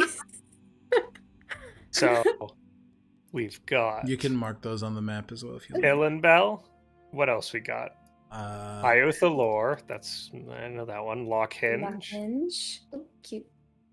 And then, Alec, do you mind scratching out where Ishwar's abode oh, is? yes. And where are we? You guys are still in the wood, like here. Okay. Boom. And a couple of questions for you, Alec. Now that we have some context, I came from Sunwall, correct? You did. Okay. Mm-hmm. And the conflict was fought where? In Illenbell. In Illenbell. Okay. Just making sure. Nope, yeah, you're good. Can I ask some clarification? I would like, Please? now that they have all of their memory, the only thing they have their full memory of is the Wavern Peaks Botanical School of Medicine. Mm-hmm. Can we mark that on the map? If I have Oh, those memories, would I know where that yes. is? Ba-ba-ba-ba-ba. That is right. Here. Ooh, it's so close to Ishwar. Okay, Whoa. I'm making this pink just because it's easier to see. Thank you. thank Are you. we? But is Echinacea saying like where they went to school out loud, or? No. Okay. Well, no, I think. Yeah, they're a big sharer. Never mind. They do. They point to it. They say, Mhm. one of the few things I know is that this is where I became a doctor, and it's very close to your. I believe Lazuli referred to Ishwar as uncle, correct? Ankin. Ankin is the draconic term. Ankin. Never mind, I'm dumb.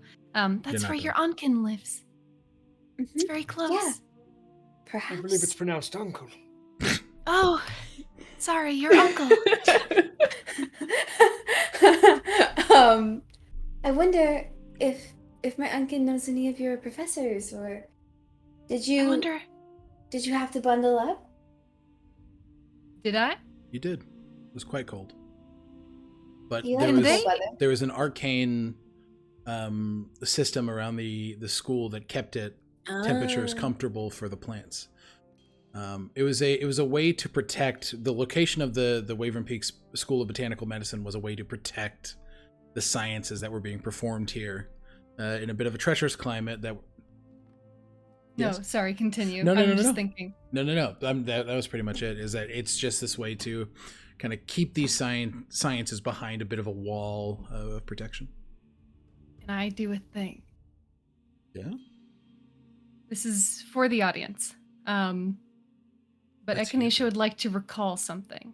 So they Ooh. close their eyes and they enter this mental sanctum. And to an observer, it is a small castle in which every room has decided that its secondary purpose is either to be a library or a garden. And they walk past these Mind Mind Palace. They walk past these hallways that are lined with brimming shelves, though if you pulled any of the books off of the shelf, they would be blank pages.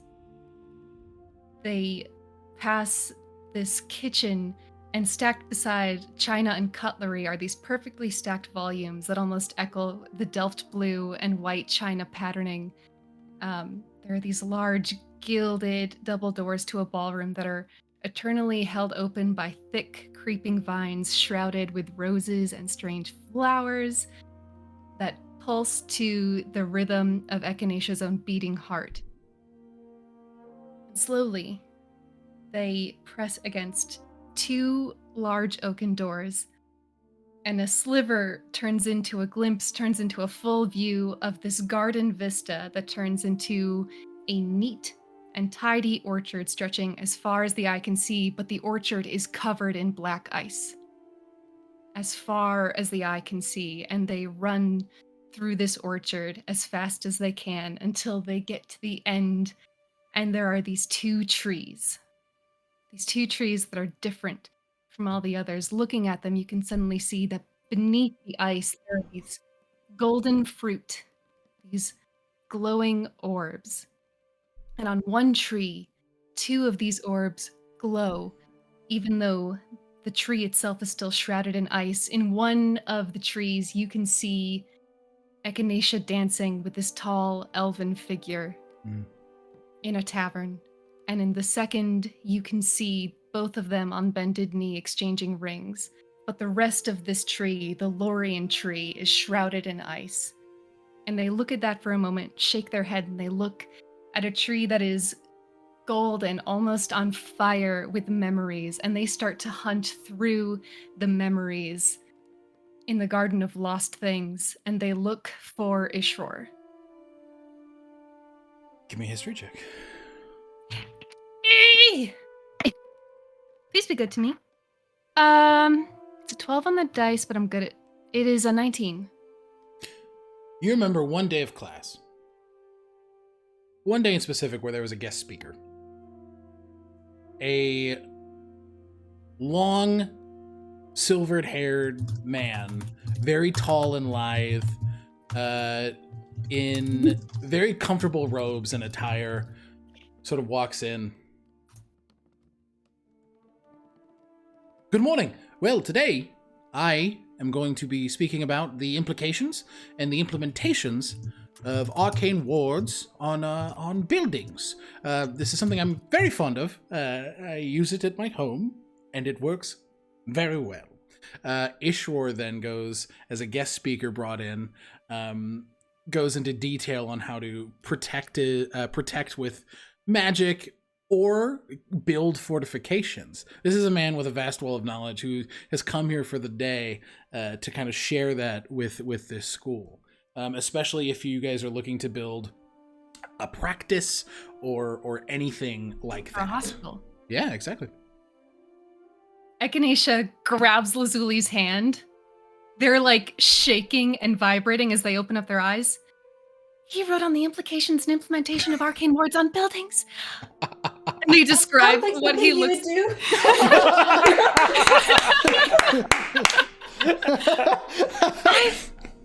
I've seen him. I've seen him. They're crying. They don't even realize it. But they pick up the little buying goat that is on Ishor's estate. And they minor illusion it just over top this goat to be this long silver-haired man that they saw.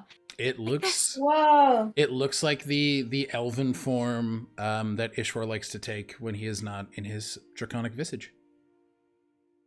It's the one you've seen before. Lazuli's going to hold Echinacea's hand and be like, Echinacea, do you know what this means? No. It means that he has seen you. And so he knows about how you were. And he has a great memory. We must visit him soon. Lazuli, I would like that very much. I know he'd be more than willing to help any way he can.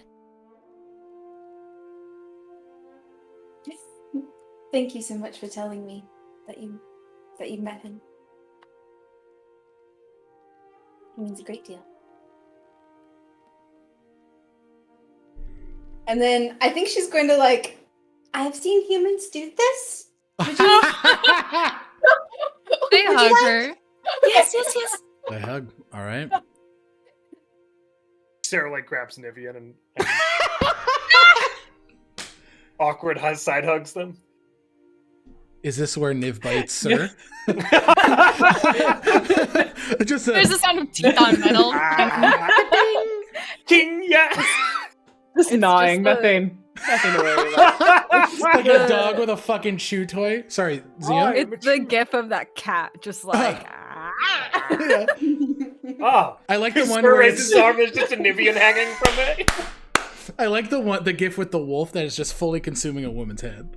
It's just. Lazuli gave Niv cuteness aggression, and Niv knows Sir can take it. Now Niv barks. Okay. Is there any other conversations that we're having here tonight? I think Lazuli's going to ask for Niv, where have you been? And where are you from? We're plotting things on the map here, and I do like to know things. I know the area here, Sunwall, and I know this area here. If you've heard of the Order of the Cleansing Flame, I'm familiar with the surrounding areas, the roads between, every dark, horrible place harboring interesting monsters. But outside of that, you'll have to show me where to go. Each of you can give me a history check with disadvantage. Can I bounce out because I'm from Sunwall? I don't remember much of Sunwall. Never mind. You I don't. take I it was gonna back. say. What do you fucking remember? From What am I Tell me. fishing Tell me, for? dude. Bitch. Nothing.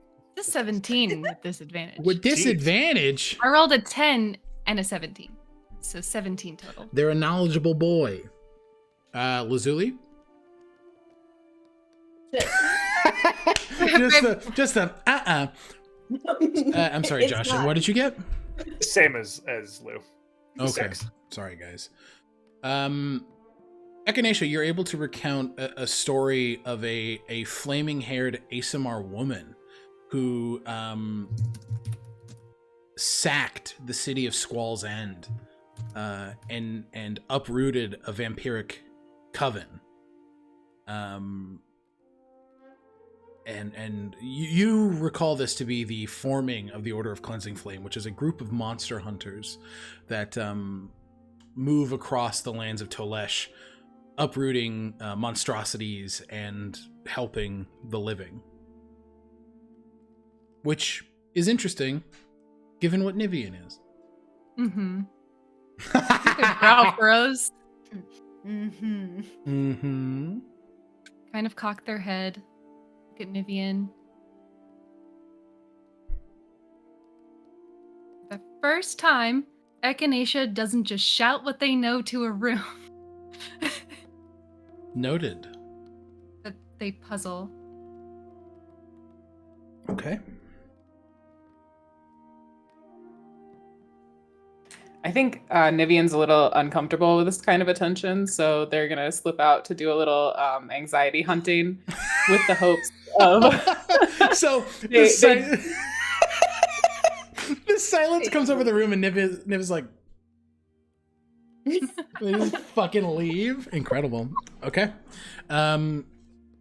You hunt. We'll say that you definitely do that. Just give me a quick survival check. Is there anything else anybody wants to do with the night? We've done That was a 16. 16. You're able to hunt whatever kind of game is common here, which is rabbits, deer, if you like, anything like that. But I will say above table, I know that we're planning to head to Isle Thalor, so we're going to expedite that travel. And then what I'm thinking of, and let me know what you guys think, is popping in with people for a couple of scenes over the course of these next couple of days. Does that make sense? Yeah. Okay. With that, everybody can take a long rest. Oh! I'm so... Yeah, I can wait. No, what's up? If there's something you want to do tonight, that's why I asked. Yes. Having just gotten money for the first time in living memory. Yeah, baby. They run to Kaelin. Of course they do. He is sitting outside. You can tell it's his time to watch, but it's very quiet. He sort of... We'll see if he notices you. I imagine you're not being stealthy. No. He sort of, oh, good evening. How are you? Evening. I am doing pretty well, considering the circumstances. How are you? He sort of pats you on the shoulder. Good. I know it's been a rough couple days. It has been a better couple days for me than the rest of my living memory, so it is actually great. I'm sorry it's been a rough couple days for you. I apologize.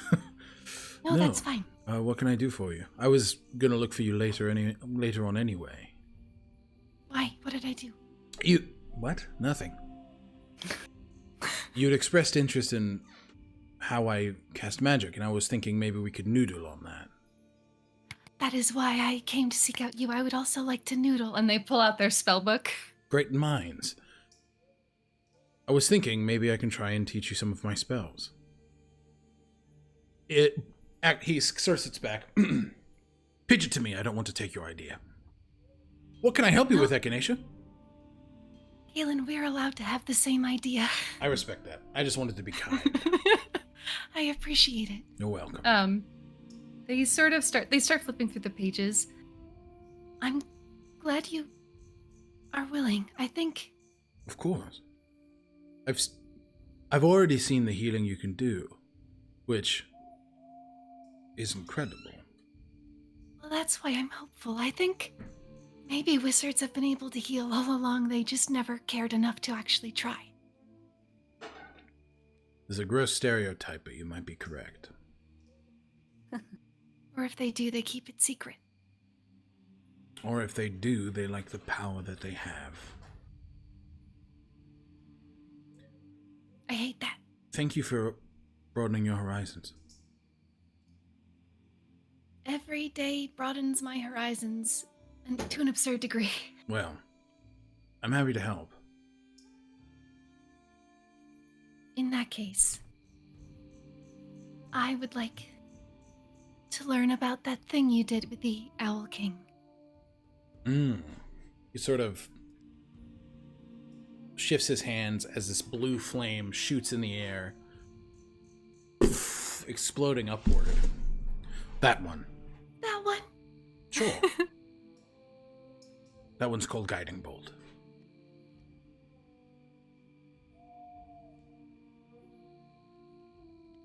I would like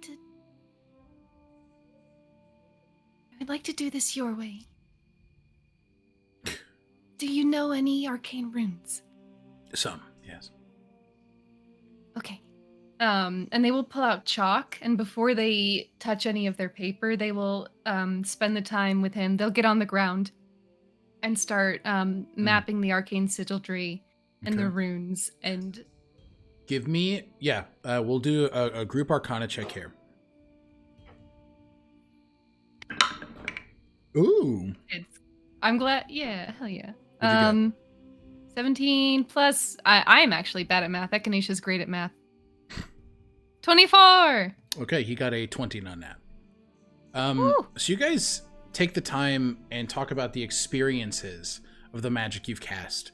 He explains how this magic feels.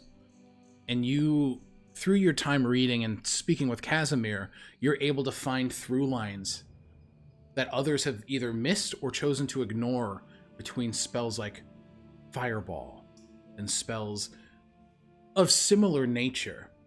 So over the course of this, please. While Kaelin is explaining the emotion, I think Echinacea creates sort of a shorthand and invents new runes for the emotions. Absolutely. Emotions being absent from most wizard spell. That makes sense. Yeah, absolutely. But it seems vital to the casting of the spell, so they're like, it's stupid not to include it. And that becomes a part of the spell. Absolutely. Hell yeah. That's fucking sick. And that makes sense, right? And he sort of goes on to explain the divine connection is spiritual, physical, emotional. And this sort of inspires that, like, including that emotion in these spells, in this new procedure to inscribe these different runes. Is in your world, are the three, like, umbrella schools of magic, the divine, the arcane, and the primal? PDA? In a sense, yes. So we'll say Okay. yes. Bearing that in mind, yeah, they start reaching outside of the uppercase A, the arcane, and delving into the facets of the primal and the divine that Kaelin is talking Okay. about. Over the course of this next hour, you're able to work with Kaelin and have Guiding Bolt inscribed into your spellbook. As I made homebrew feats for everybody's, Button can now learn cleric spells if they spend an hour of their spell time with a cleric. Goodbye, money. Good. So I will work with you after this to get Guiding Bolt on your spell list. Perfect. And they'll spend the extra hour outside of working. Absolutely. Kaelin spends the time. He wants to watch this process with how he processes knowledge. He looks and he says, "This is very. I will shut up. I will just." No, please. When I make more money, I'll make you a spell scroll, and we'll see if you can do the same thing. Interesting. Yes, He sort of. If the Thortel Guild can create more like this, we would. You would what? Maybe we can find other wizards of your ilk. Kaelin, how does the Thortel Guild disseminate knowledge? What do they do? Usually through the Bright Fury Guild, bards and mummers. We also have this network of information that flows through city criers and some political figureheads. But we're working to become more public. That's what I was thinking. Public spaces. Yes. Accessible to any individual. Any.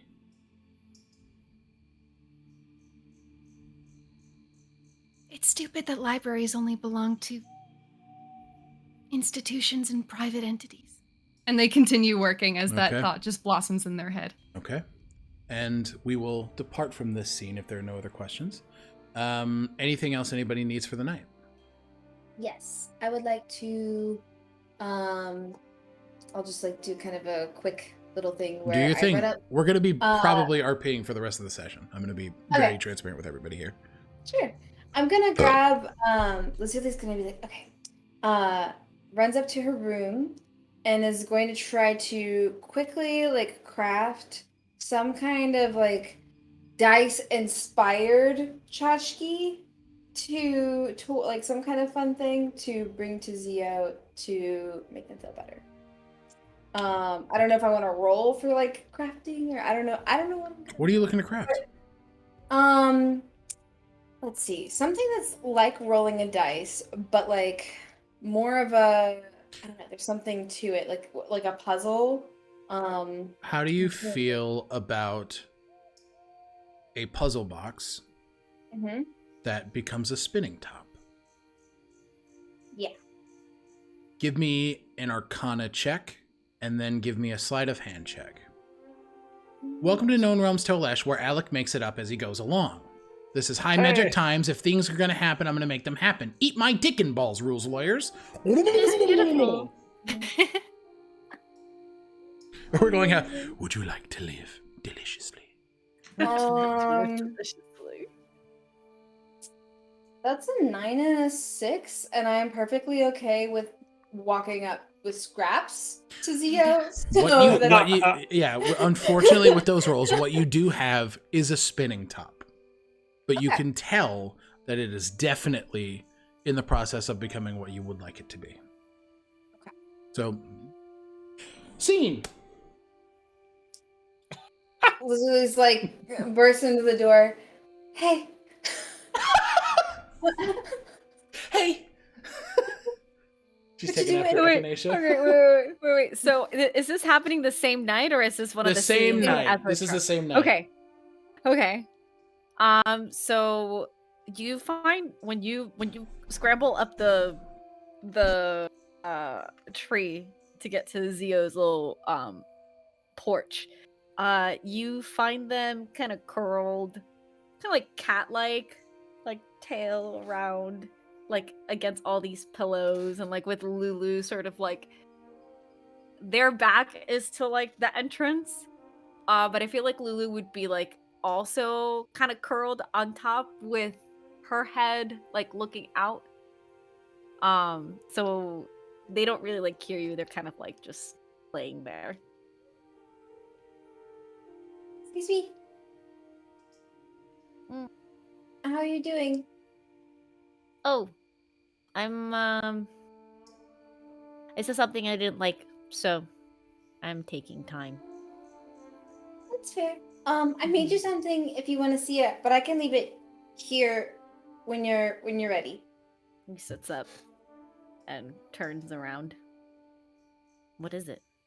I was gonna make it a lot more complicated. This is kind of like a work in progress. But it does spin, and I do know you like to roll dice, and so it's like a top. You can spin it.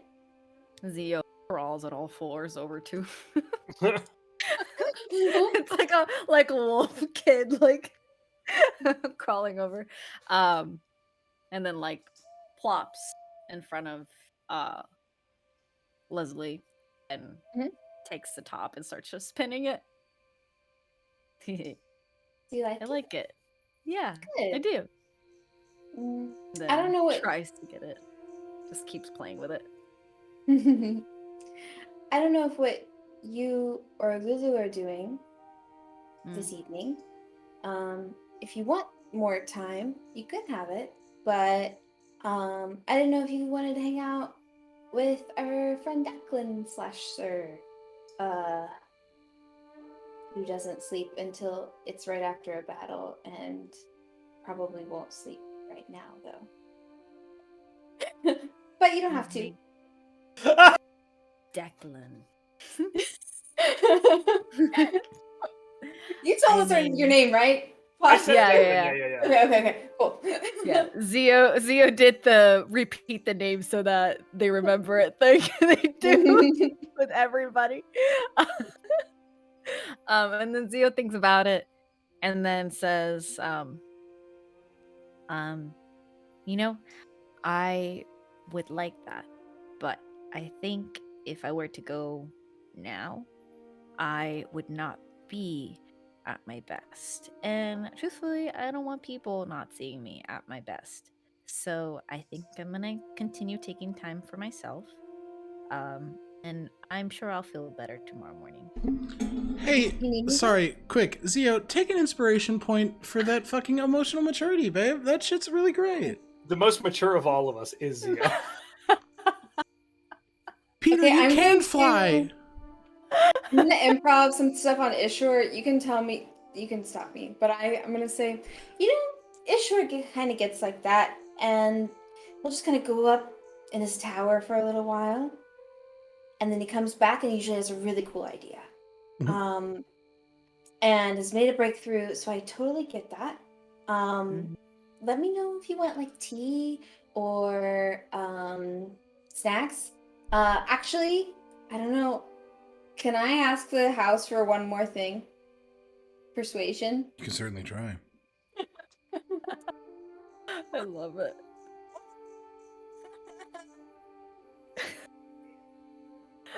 What's a 5 get me? Not a goddamn thing.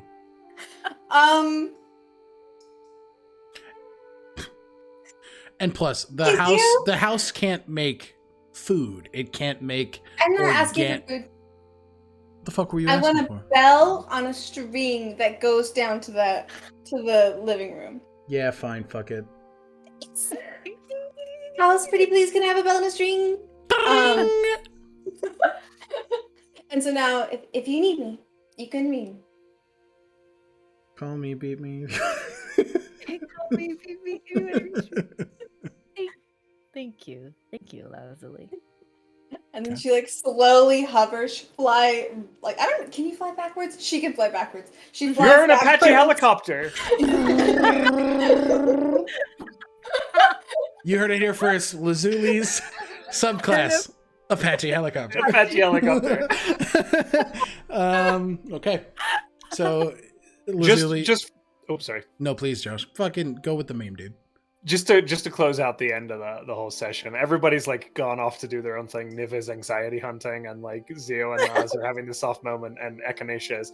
And I think Sarah's just kind of standing there awkwardly, and he looks down at the goat table and he says, I am so incredibly sorry for your existence. Fade to black. And that night closes. Everybody can take a long rest, but you do hear. Don't apologize. Kidding! It's close to spooky season, everybody. It's amazing. Lazuli pronouns attack helicopter. Wow. I love taking that joke that is often used as like a horrible derogatory sense of humor and just repurposing it as like I that. just got it. I don't know why. But... Okay, everybody. We are headed to Io Thalor. Io Thalor. Before we do, we're going to take another break. Yes. Hey. We're going to take a quick break. We'll see you guys in about 5 minutes. Thank you for being here.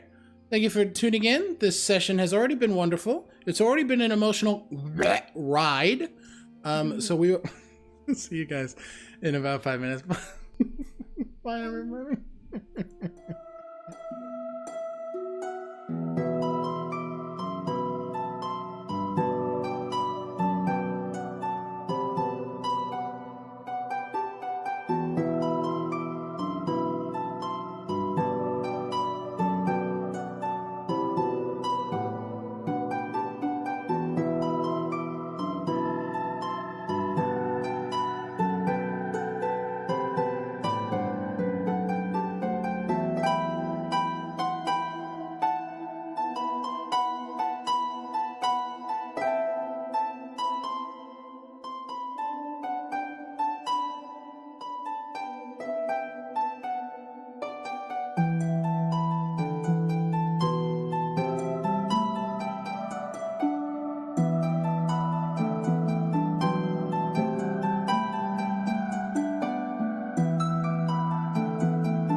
hear you. Hi, everybody. Welcome back. I'm in a place where I'm just making disgusting fucking noises. So, we're picking up on a travel montage. We love a little travel montage. So, it takes a couple days to get to Iothalor. Who wants to go first? Who has stuff they want to do and talk about? Is stuff and things? Nivien, please. So Niv, as a stress hunter, has a few favorites where they go to leave the pheasants and bunnies and whatever sort of game has crossed their path. And they definitely leave things for Kaylin a lot, and also for Like Echinacea. A fucking cat with a dead mouse? Exactly. Oh. And it has dawned on them that they might not have talked to Echinacea about that habit before they started doing it. So they would try and find a time to kind of knock on the door. Hold up 1 second. How many dead rabbits appeared? Two pheasants and 2 rabbits. Echinacea's like, what the fuck? I'm being haunted. Your Majesty, Your Highness, would those be No, appropriate to? the only title I'm aware of is Doctor. Hello, Nivien. Doctor, I've realized it's something I've been doing may have come across a bit strange. I noticed you seem a bit new to this experience of living in the woods, and I tend to hunt to keep myself sharp, and I don't eat the things that I hunt, but I thought that you might. So I have been leaving some game at your door, and I realized that without checking it, do you eat meat? And if you don't eat meat, have you ever had a cat?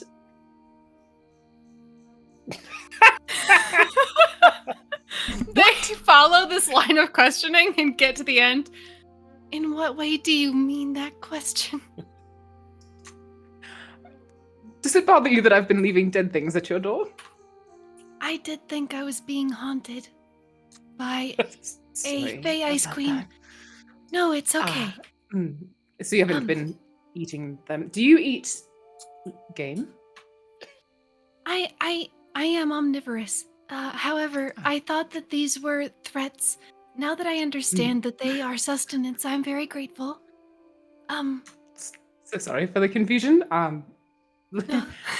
I'm glad that I thought to maybe speak to you instead of continuing to do that every day for I months. appreciate and the finding- gesture. I'm sorry. Yeah. No. But I would Thank like you. to Thank learn you for how everything. To cook. It's been a while, but I did used to cook regularly, so I could at least show you how to clean this. I would like that. I think as they wish upon whatever space we're in, or are we traveling during this? You're Or traveling. are we in the Yep, humble abode? you're in the carriage. I will say we can have scenes at night if you've stopped in the abode, for sure. Okay, I think maybe the abode makes sense. Yeah, I was Cool. imagining this at the abode. It's perfect. I think they will turn around, and after a moment, their brow kind of furrows, and they would like to create 2 different rooms. Ooh. I don't literally like- just choked on meat. I'm so sorry. I'm so sorry. Josh, fuck you. Yeah, you did. Damn it! Nobody clip it! Yeah, you did. Nobody clip Flip it! it. Please Flip it. You Flip it. dirty dog. I had little schnossages Yeah, you in did. my mouth, and I Yeah, choked. you did. Yeah, you did. They would like to transform the space they're in into the only kitchen they've ever really seen, which is the one in their mind palace. I love that. Yeah, fuck And it. then beyond that, they would like to create, there's a door that appears, and they would like to create the Oracle's room. Ooh. Oh. Like can I recreate it? Yeah. What they saw. Give me a history check. Please be nice to me. I want to do a thing. It is okay. 14. I imagine I know what you're trying to create. Uh-huh. There are 6 of them. Yeah. Yeah. That Yeah. makes sense. Details in the room are fuzzy, but the paintings match. Okay. That door's closed. They don't touch it yet. Cool. And they will pick up the rabbit. Sorry for your sacrifice. And then they will look up at Nivien. So we're cleaning it. Do we use soap and water, or is there something else that happens? There is something else, and it may be not quite Okay. as nice as you're imagining. Okay. Well, this is how it's done. and you go through you. Oh my god. Yeah. You two go through the process of cleaning game and preparing it to cook. Sorry, I just saw that clip posted in the Discord and I'm really upset. Don't fucking wiggle your eyebrows at me, Josh. You dick. So you guys are able to take the course of the night, or like an hour or two, clean this game, prepare it. Do you want to cook it? Yes. You do so. And I think Niv would have the forethought to maybe invite someone else, like Zio or Lazuli, that seems like they might be good at cooking. Maybe Kaylin, whoever's free. I don't want to. Haven't cooked in a while. It's your choice. Everyone, we're cooking. asked for dinner. Zio helps, and by Zio helps, Zio is quietly sitting there, stealing bites of food. Sir shows up, knocks over 6 things, and then leaves ashamedly. No, come back. No, I don't think this is a good idea. I'll be in the living room. Like while you guys are preparing, she's just opening up every new thing. Like it's a new kitchen, so she's just like, "What is this?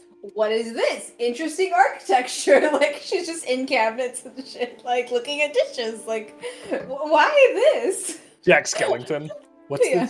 this? Seriously. Yeah. So I if you think want- while everyone is making themselves busy doing all of this, Echinacea will look up at Nivien again. How long have you not been able to eat? I could, right? I can eat, right? Can't eat. It becomes harder don't and have to, harder to yeah. keep as this process that you're in continues. You've noticed less of a taste for food. You've noticed less of a drive to do it. You love the game. You love hunting, but it To just be honest, seems monotonous, yeah. I've lost my taste for it, so I don't quite remember, but when I did eat, pheasant was my favorite.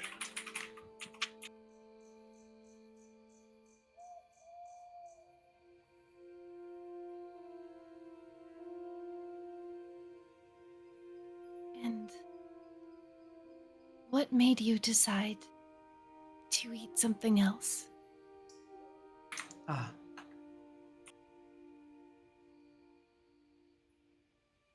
When you are in a war that will never end,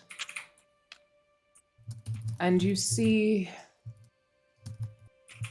where you lack what you need to win,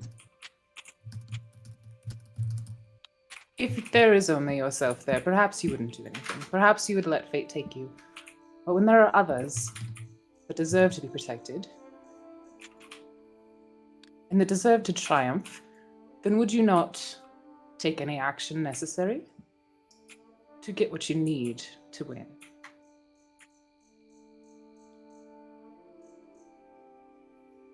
There is a logical fallacy called a false choice.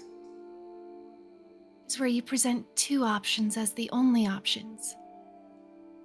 I believe that is what you're doing, although I understand the intention. And I concur that there are many things I would do for the people I care about.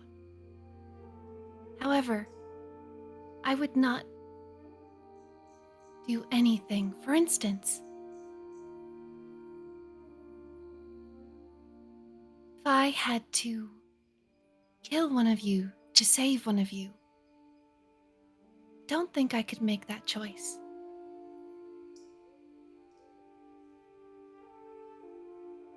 That said, I do think that if there were people I needed to protect,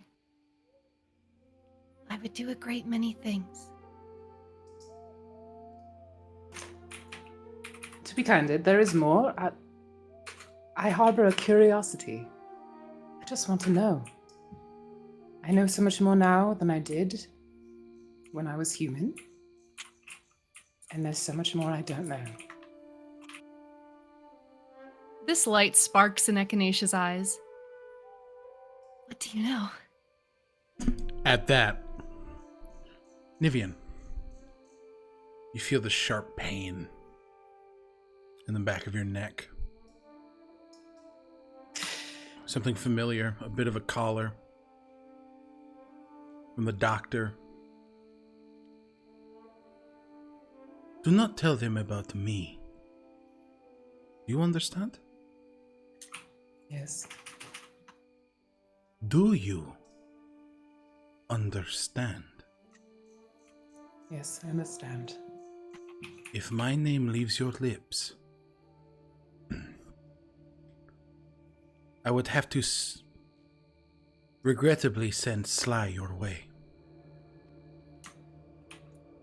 In what capacity? You know exactly what capacity. Do nothing of the sort. You can trust me. The pain begins to subside. Above game, Dr. Satash's name, I don't know if that's the same entity, but that name has been spoken to everyone. Name has been said. Yep. Okay. Sorry, just making sure. No, you're good.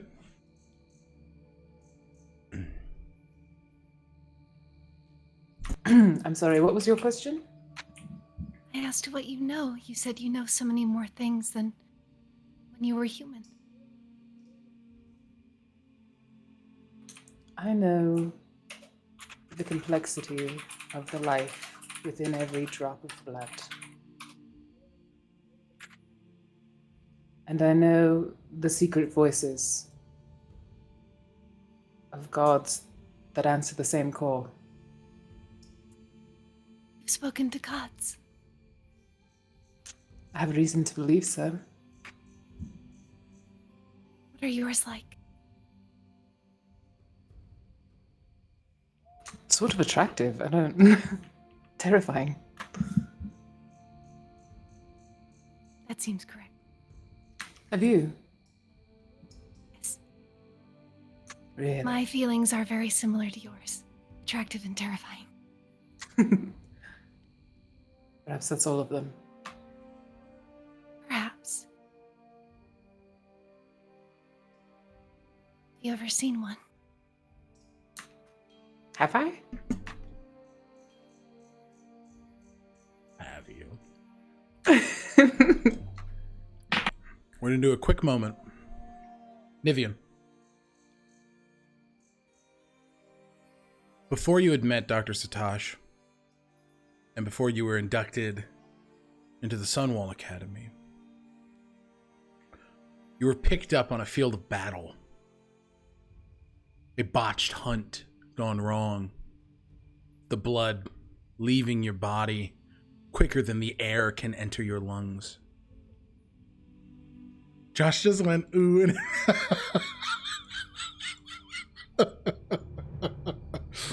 sorry. I don't know why that got me. You remember wolven beasts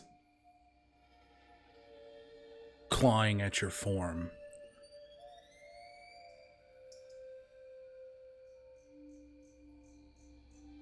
How do you respond to this moment laying in a field, heavily injured, on the brink of death?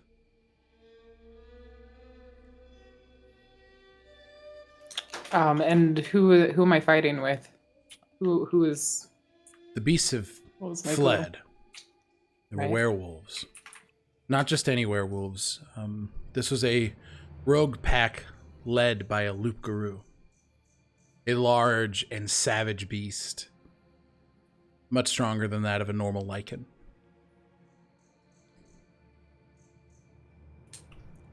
Are they alone? You are Alone? alone in this field, yes. The few brothers of the Order of the Cleansing Flame killed. Not far off from you.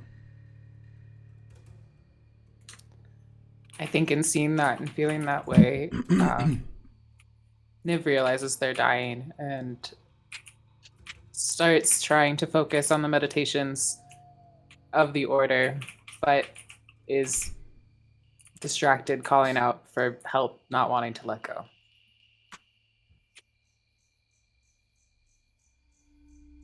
You hear his footsteps rustle the grass. A shadowy Please. figure. Please, continue. Please, someone. You look upwards as the shadow, the sun beginning to rise. Which is why these beasts have left. Their cover of night. The armor of darkness that they wear. Receding, giving way to the light.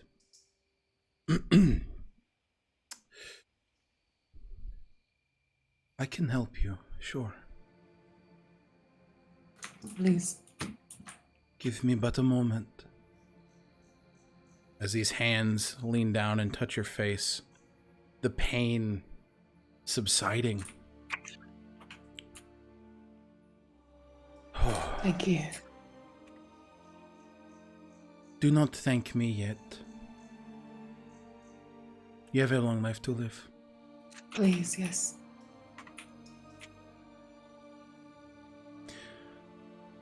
I am not ready for you at this point in time. Not ready. Keep breathing. Yes. I am right here. Thank you.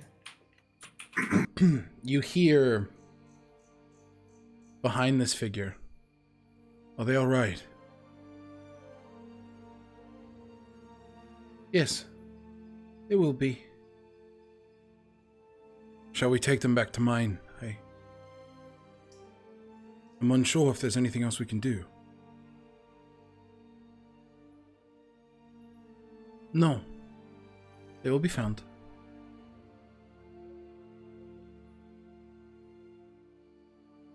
Of course. I trust your judgment, Liliana.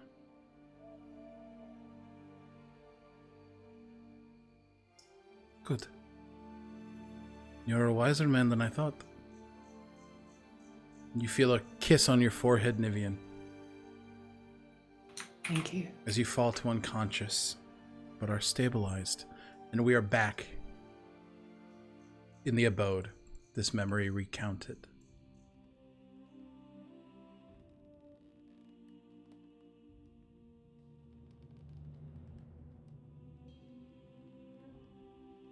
You know this to be that of the Raven Queen. She was not ready for you yet.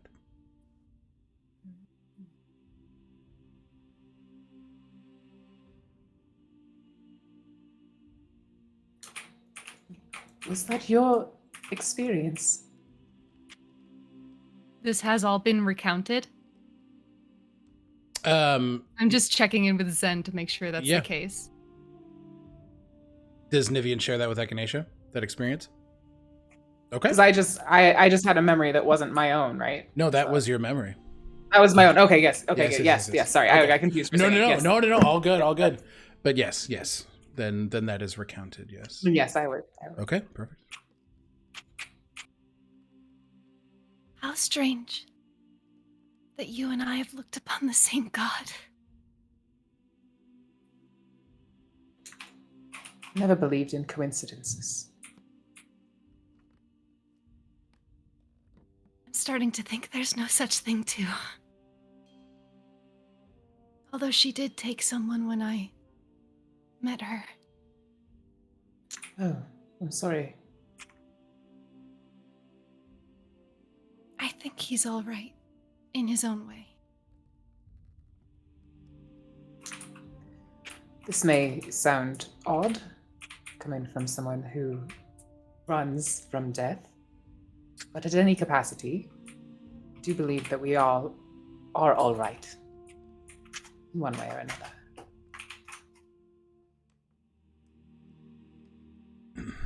That's very wise, Nivien. Never heard that said before. Don't say it again. I might have to. And with that, you all finish your night of cooking and recounting these stories.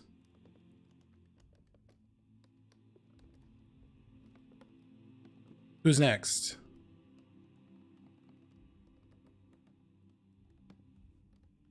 Lazuli wants to make money. So I want to craft something. I want to gather something. Somehow, she knows she's going to a city and wants to be prepared. So I don't know if I can like ask the house to make a thing, or maybe team up with Echinacea.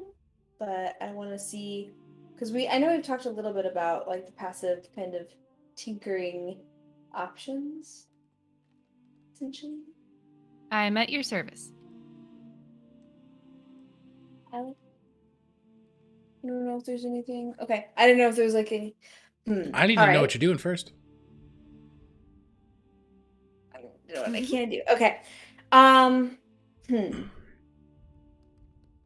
right. I think Lazuli's going to find Echinacea. A popular boy this evening. We'd love to see it. Hello. I may need your assistance, but it can be to your benefit. It doesn't have to be. Well, I have a lot of stuff, and we're coming up upon a city, and I would like to perhaps prepare to either create things to sell, or just make things, neat things, and have a list ready of things that we might need to buy. She's a capitalist queen. She is. Have a list of things you wish to create. It's a long one. That's great. Let's see here. She opens her 30 pages of Notion. I'd like I was thinking of, there's like an earring of message, a master key, mystery key. There's an orb of time, an orb of gonging, paper bird, pipe of remembrance, bag of beans, sharpened die, cartographer's map case, circlet of blasting. Have you ever heard of that? That sounds amazing. She's American and gun capitalist.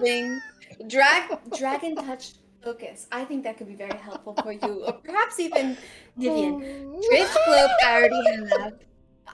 Pixie dust, which I think is very helpful for something.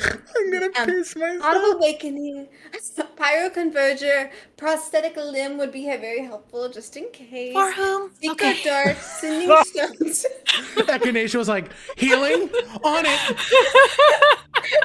Okay, do you guys want to spend time building prosthetics? For whom? For whomever to sell. I think is what Perhaps. Lazuli is saying. I wonder. Okay, can I roll to see? Like, I don't know if this is history or something, but like, what is the market? What's the trend on the market? What are people needing? Oh my god! Are we needing? Did you healing just potions? Are we ask needing me what the weapons? trend on the market was? Give me an accounting check. What has the least overhead and is going to get me the most capital if I am to spend resources? You did not get a nat 20. Oh my Fucking God. Oh my. The dice are telling the story of Lazuli, entrepreneur. No, I gotta think about No. what's in the fucking market. Eat my ass. I I wanna don't world make- build. Have a high sell price. Holy fucking Hey guys, thank you for tuning into this week's session of Known Realm Tolesh. I'm gonna have to build an economy. So I'm gonna we're gonna be back in 2 weeks. No. We're about to build the Toleshi Stock Exchange. Hey, welcome to Sunwall Street. Sunwall. Okay. So you popular Good. in the Taleshan market at this point in time. Armor is always valuable. Okay. Prosthetics are something that you know are being employed to not only military outposts, but educational facilities, academics. So people who are learning medicine or learning the trade of like tinkering, artificing. A lot of things are melded with the arcane. So any sort of not inhibitors, but like any sort of arcane what's the fucking word? Enhancements. Yeah. So you know that there are specific sorts of ore or metals that are able to thank you, Button, I appreciate that. That are able to harness arcane power and create a more solid flow through like structural objects, or even with that Conductors. Thank you, Josh. Jesus. You can tell how nervous I am because I'm rosy as fuck in the cheeks. I'm so sorry. No, it's okay. You are familiar. You've read about these large mechanical constructs in the nations of Driftin that are... We got mechs, baby. That are powered by these conduits, by these... Josh, what was the word? Conductors. Conductors. Okay. Ow. You Based on the do market, shit. we will need to most likely make prosthetics or potentially like any kind of arcane focus or conductor. Do you have any interest in either of those things? Yes, I think in both. Okay. What can how I do do you make them? now? Nothing. Let me see. I have 2 imperfect emeralds and an obsidian piece. Okay. So are you guys going for the conduit? The conductor? Fuck! Yeah. Like an arcane focus conductor? Yes. Is that what you're saying? Yes. Okay. Are you sure you don't want to become big pharma? Because that's your other option that's being presented to you. The other option I'll is die. capitalize Big is big pharma. Hey, Yeah. welcome to Known Realms Pharma, where This is Lazuli and Co. Oh, no. Eli Lazuli. this Lazuli is hands out pins with like Hey, branding and pens everybody. and stuff. Welcome to Fairy and 5 Pharmaceuticals. Today we're going to be giving you guys. Fairy and 5. Oh my god. Okay. This is magnificent. I'm sorry. No. I love the jokes. Okay. If you guys are looking to create an arcane focus conductor, I would like you both to give me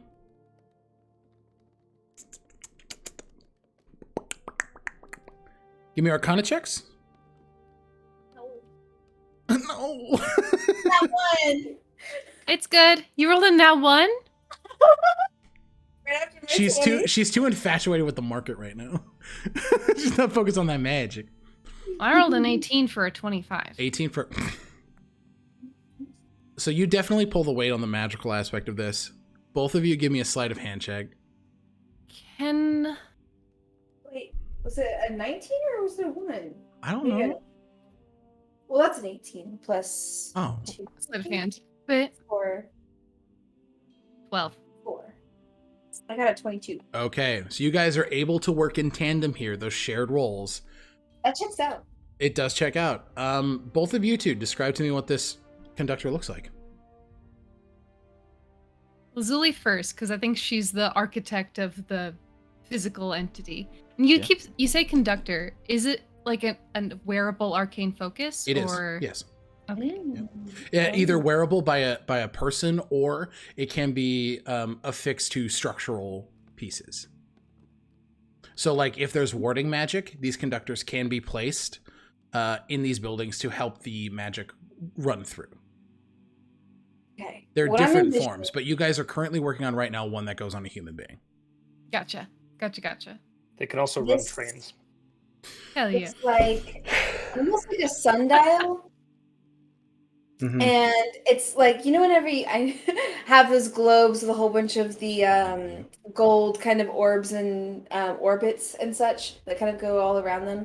It's almost like you cut one in half and plopped it on a sundial. And so it's very kind of, the inner piece is blue and shiny, but it's almost like when you place it onto a person or a thing and you fix it, you kind of like turn it almost like a dial to kind of click it and activate it. Ooh. And then these things kind of swirl and it feels very gyroscopy, but it's not like a circle, it's more of a flat thing. So it can be kind of affixed to a wall or like An an astrolabe.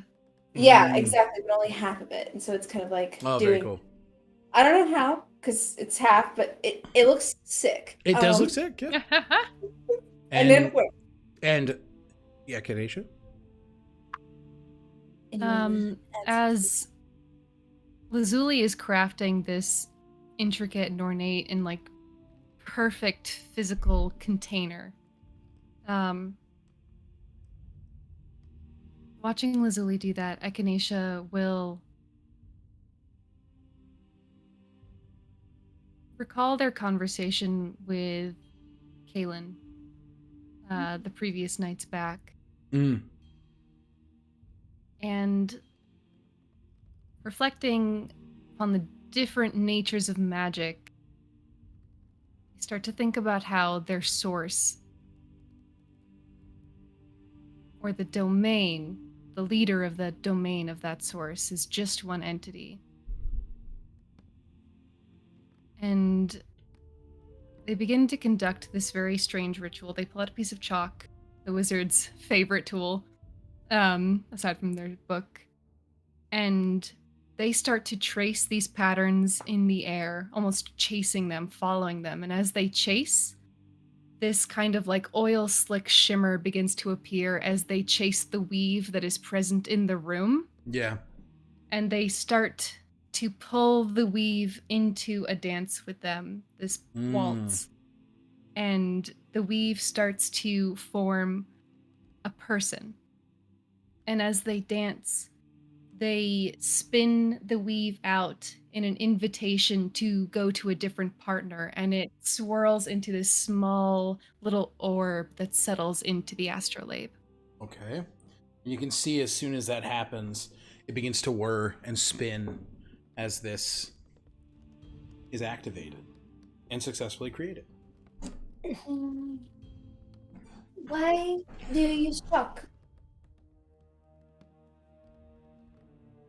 Honestly, just because a lot of people did it before me. They throw the piece of chalk. Okay. I'll use something else in the future. Like what?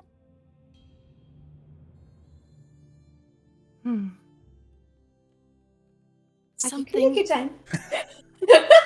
No, it's an interesting question. What Mhm. connects to the weave better than the inorganic? And I think as there are these eternal blossoms in these terrariums, but blossoms still renew their petals. And so I think as a dying petal floats from Jonathan, they will catch it in their hand. Be something a little more natural. I'm excited to see how that works next time. So am I. You're incredible. Thank you. What does that do? It powers things and hopefully makes us lots of money. Okay. With that, Zuli's sexuality is money. I can tell. We need to get Lou a fucking pantsuit. Oh my god. The powerful Yes, Marilyn so Monroe good. energy that gave me. Yeah, it's Yes. I want it for your money. My sexuality? the Cash. the Cardi B money song. Yeah. Okay. Yes, sir. And that is a wrap on this moment between Mm-hmm. Lazuli and Echinacea. We'll go with Zio. Zio's jumping around. You can. You are I'm attuned to like these Broadway. boots, and you're fucking just buying.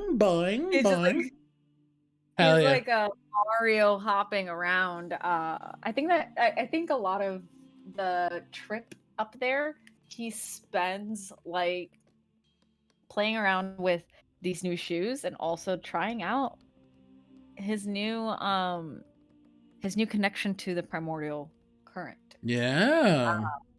So I think during times of like them having like downtime and maybe setting up camp, they would find like a tree or like a cluster of trees or anything around and start just kind of messing around with these spells that Absolutely. they've tapped into. Yeah. Which one would you like to so- test first? Lightning lure. Okay. So with lightning lure, you would have to strike a creature, but in this For situation, flavor wise, we'll have it so you're hitting a tree, but you will just be pulled to the Yeah. tree. We'll just Yes, just for yes, flavor. So, he stands before the tree that he has chosen as his Mhm. target, His target. and at his target, and holds out their hands, Mhm. and then not so much as holds out as like they do they do like the cowboy stance, you know. Do-do-do-do-do, and then 3, 2, 1, bah! And then just like this lightning furls forth from your hand, almost as if it's seeping out of your veins. This Ugh, translucent light beginning to arc outward. What does this lightning look like? yeah, so like the lightning itself crackles green and blue, and shoots like it's almost like, you know, like the Spider-Man shoots out of like the rip kind of thing, and then his fingers grasp around it, sort of instinctually, because I think anyone would see that and immediately just like back away, but their fingers grasp around it, and it's like a tight grip on this thing, but then the first couple times they get pulled like towards the tree, or the lightning lure itself like wraps around and then snaps one of the trees just because from the strength of it. The arc of lightning almost mimics your hand as it reaches outward and grabs the tree and pulls you closer to it as you sort of stop just shy of hitting it. I love it. Oh, I've been visited by my dog. I'm so sorry. Hi, Pupper. Distracted by dog. Don't apologize. Dogs are important. And then Where's Darwin? and then Hi, Darwin. aside from that, I think they would go and She's sleeping. find Sir. Okay. Sir, what are you doing at this point? This is probably, I will say, this is the night before you arrive in Isle of Thalor. Okay, is this in the night or is this daytime? If you guys are hunkering down to rest in the abode, it would be probably closer to nighttime. Okay, so kind of evening. Yeah. Sir, during the Sorry. waking hours and the evenings, has just been sort of doddering around, helping where he can,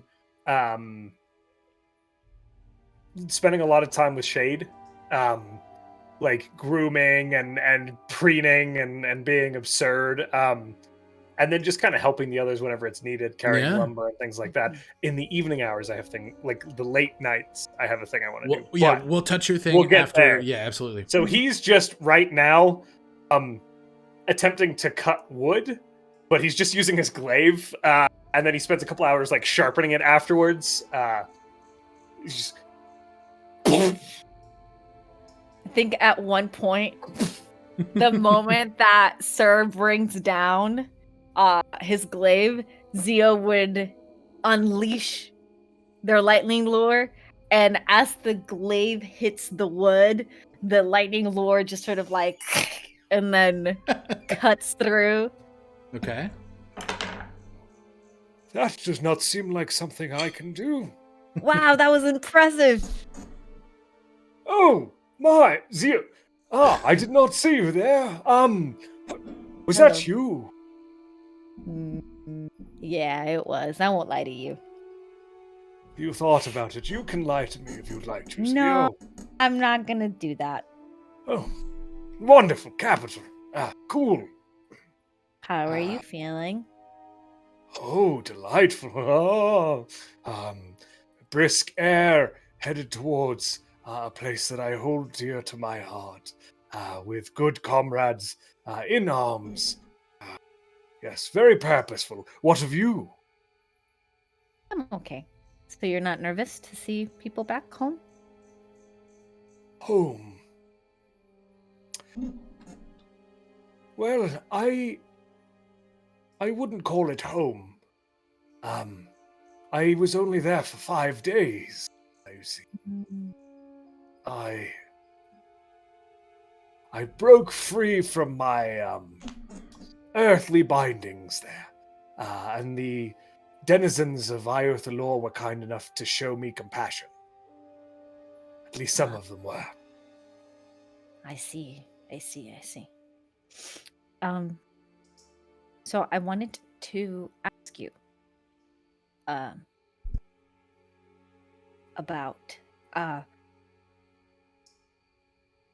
you being here is not, you're not being forced to be here, right?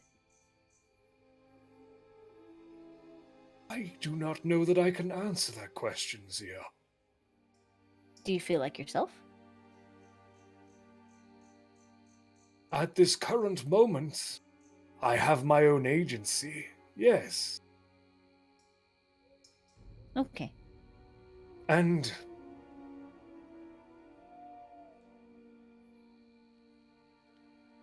it feels right to have come back to you, rather than been caught in a dream. What? Do not take this as a jab, but you are awfully, part of your charm is your lack of worry. Your almost joy. What? You seem concerned, like there is a weight upon you.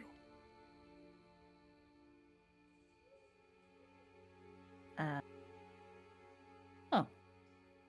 Well, I like to think that I never keep concern from people. Do I look concerned? Yes. You look worried.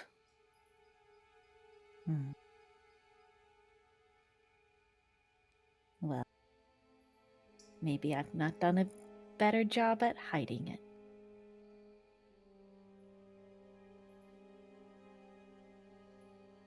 I apologize if I pressed too hard. That is not my place or purpose. I just wish to know that we care for you.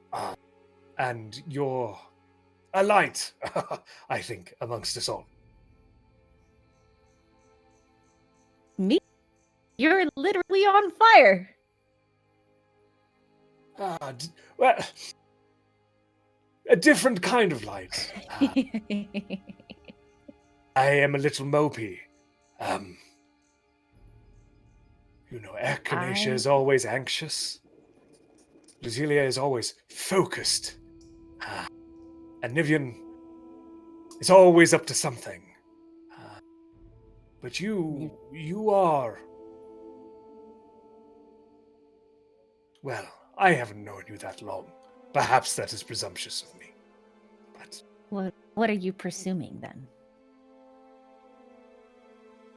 the you I met a few days ago didn't have a lingering shadow, a weight on their shoulders. But after the happenings of the other night, you seem to have gained a burden. Well, I'll be honest with you. Sir Declan. Hmm. Are you okay with that, Sir Declan? Personally, I think it's either Sir or Declan. I feel like Sir feels like one thing, Declan feels like another. And if I say Sir Declan together, it seems very how do I say? Hoity-toity. I think I prefer Sir at this moment. Sir. Okay. I do not claim that name. I do not know the person who owns that name. Got it. But Well, you cannot deflect, old sir! We speak of you, my friend. He's like very proud that he's realized something for once. Zio nods and they sort of Lulu appears and curls around Zio's shoulder. And then Zio kind of nods their head and looks away from Sir and says, well, I like to think that living life is a freedom that is rarely enjoyed by a lot of people. By most people. I think people shackle themselves into emotions and facades. And so, you have to live everything to the fullest. And you have to be free. And you have to do all of that with the balance of time and nature in mind. Because we only have our time here, and then we're gone. And it's scary to think about people being gone. I saw my father being gone in a vision recently, and I didn't like that.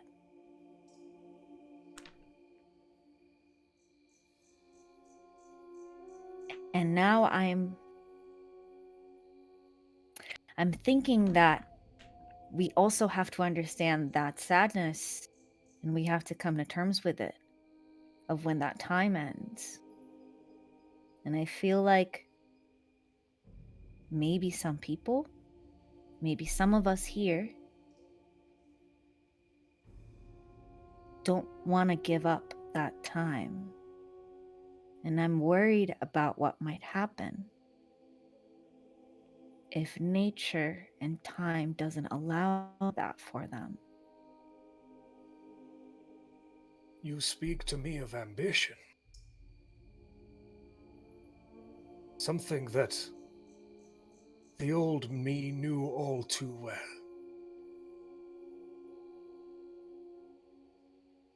And you worry that ambition is a shackle of its own, hmm? Yes.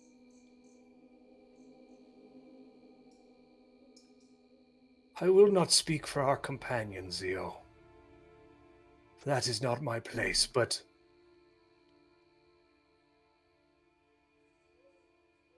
where I am drawn when I am not with you, it is not a place I wish to be. The chains drag me there.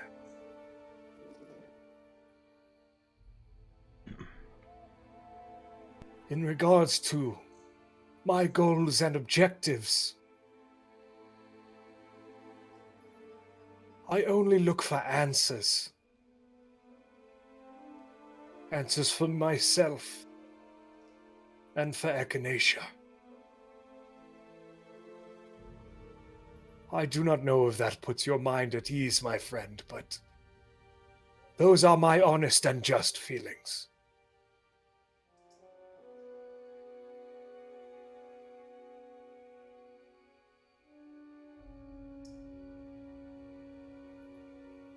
I think it is all. I think it is all very complicated, and in time, we'll all get our answers. But for right now, I don't like the sound of you feeling like you're shackled. Nor do I. Then I promise, whatever the case, sir, I have a personal investment in making sure that you're free. Starting right now. Thank you, Zio. And it does my heart good. Well, I don't know if I have a heart. Oh! It does my soul good. To know that you are here to keep us in check, I think. That's a big responsibility. I don't want any of that. And then he's gonna walk It away. is too late, All soldier! right. You've signed up now! Okay. No! We will move to Sir, and then we'll just blanket touch base with everybody else, see if there's anything else we want to do quickly. Sir? You said you had something for later. Thank you, Angie, for that awesome role. Yeah, that was so good. Yeah, I think, Sir, in the darkest depths of night, when the least perceptive person on watch, is is slipping out into the woods. Okay, it's definitely Jen. Jen is feeling better and is sitting there, and she's sort of, fucking nails are so fucking dirty. Your nasty little nails got so much dirt under you. This knife goes in my nails. Pick out. Jen, I must admit, Oh, I am... fucking bollocks! Chucks a knife. It misses. Ding! I must admit, I have been in this room the whole time and am deeply uncomfortable. I hope you don't mind, but I intend to step out. Do your fucking business, big man. Thank you for letting me know. Goodbye. Walks up the door. Because he's not fucking sneaking at this guy. The fucking Tin Man just scared the shit out of me. He will go and find, like, another copse in the Be woods. nice to him. Yeah, deep, dark, far Yeah, away. you do so. And he is going to use some abilities for some roleplay. Hopefully, Alec, if you see so fit, beautiful, wonderful, I gorgeous. don't know why I just turned into the Grinch. And his heart grew 2 sizes larger. Or Jack Nicholson. Oh. Here's Johnny. All work, no play. Makes Jack a dull boy. Okay. What are these? I would like to. Sir will sit alone in a copse, and again, he wants to be alone, so he finds as concealed a spot as he can. Absolutely. And as he stands there, or I think he'll sit again, like finding a stump or a log. Okay. And each night that he can achieve this, he will burn his channel divinity to use the Watcher of the Fallen, if he can, Okay. to pull the faces of those lost before himself. Fuck. Ouchie pouchy, dog. And Okay. you watch as he sits quietly alone for an hour, kind of steeling himself for this process. And then he calls upon whatever latent power resides within him. He is uncertain what that is, but it is there, that spark. And eventually he'll take the haft of his spear and drive it into the ground, hoping that these faces, and fixed on with the intent of getting each one. Josh, we're going to expand on this a little bit. I'm going to give you this time to define your oath. As this subclass is not tied to any such deity, to any such order. This is purely based on the individual and their process. You summon via your channel divinity, we'll say 4 Knights of the Ebon Eye. Captain Bittersteel stands among them, stalwart, unyielding. William, you get a brief flash of him putting his life on the line, giving it so that your mousefolk companion could flee.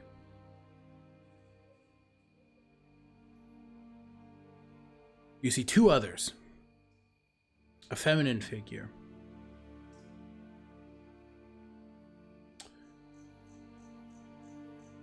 I imagine, sir, this is a fellow commanding officer.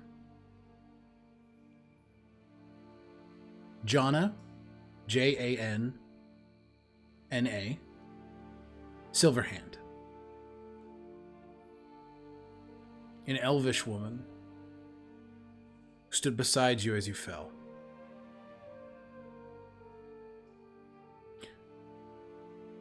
The last of which hits you the hardest, as it is a reflection of Declan Alcott. As he was.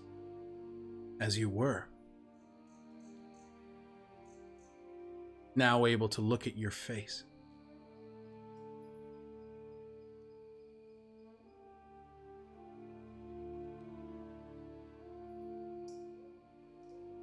He sits there staring at these visages, ingraining the faces of each individual, his own included, into his memory. And eventually, he rises and clasps his hand behind his back and strides the line of figures, kind of almost stood at attention.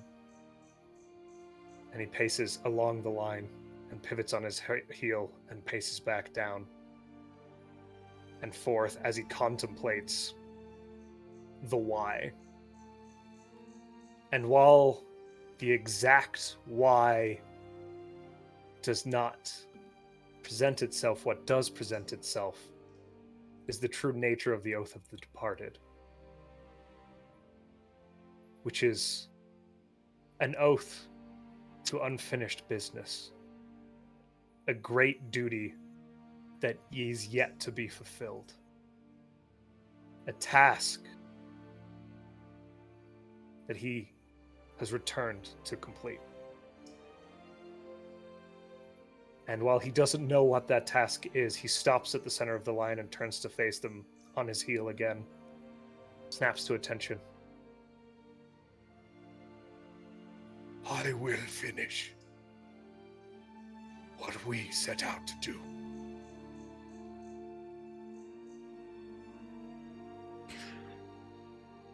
As these are a manifestation of your arcane ability, there's no response. But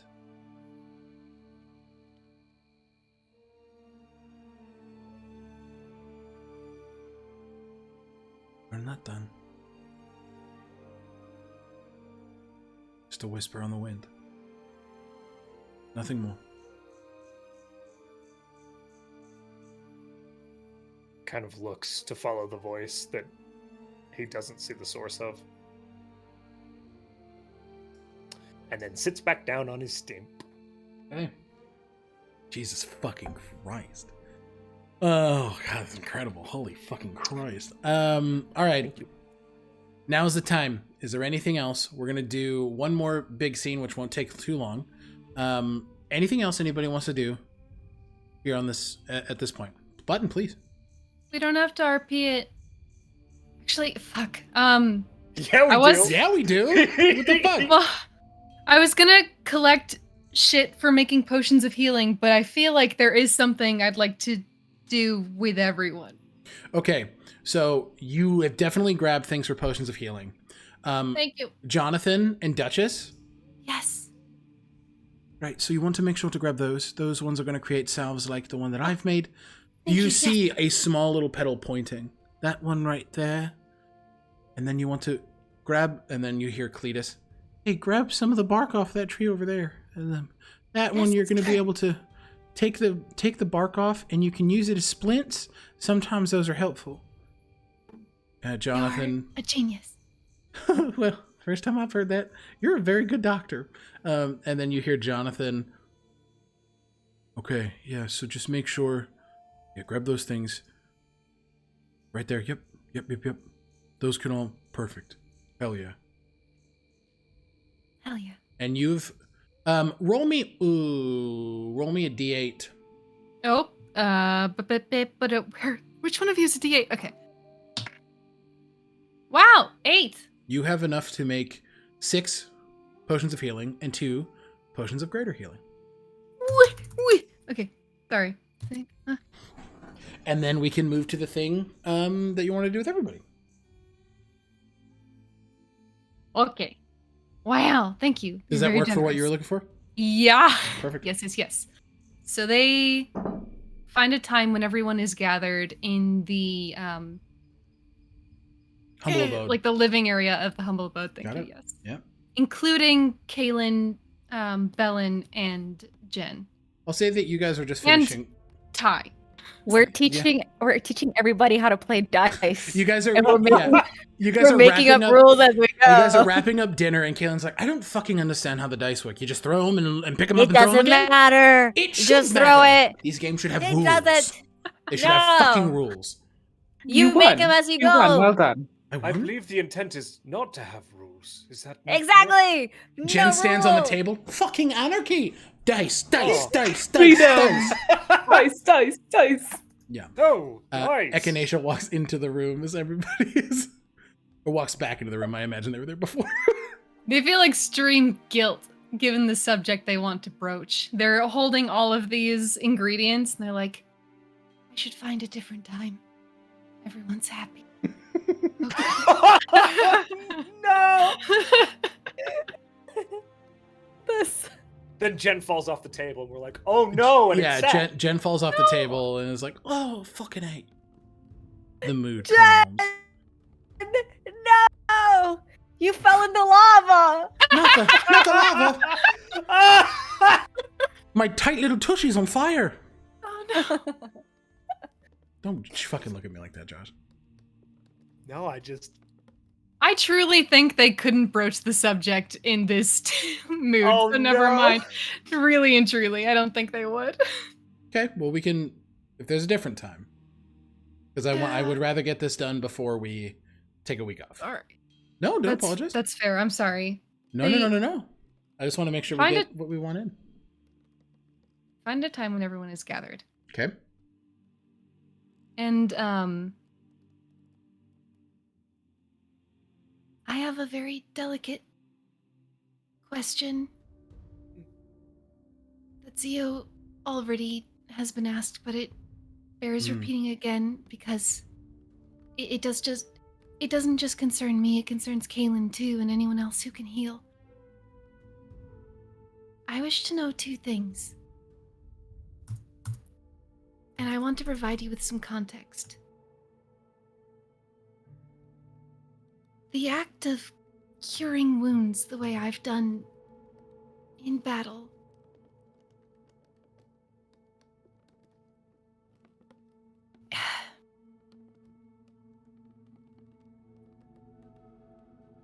There.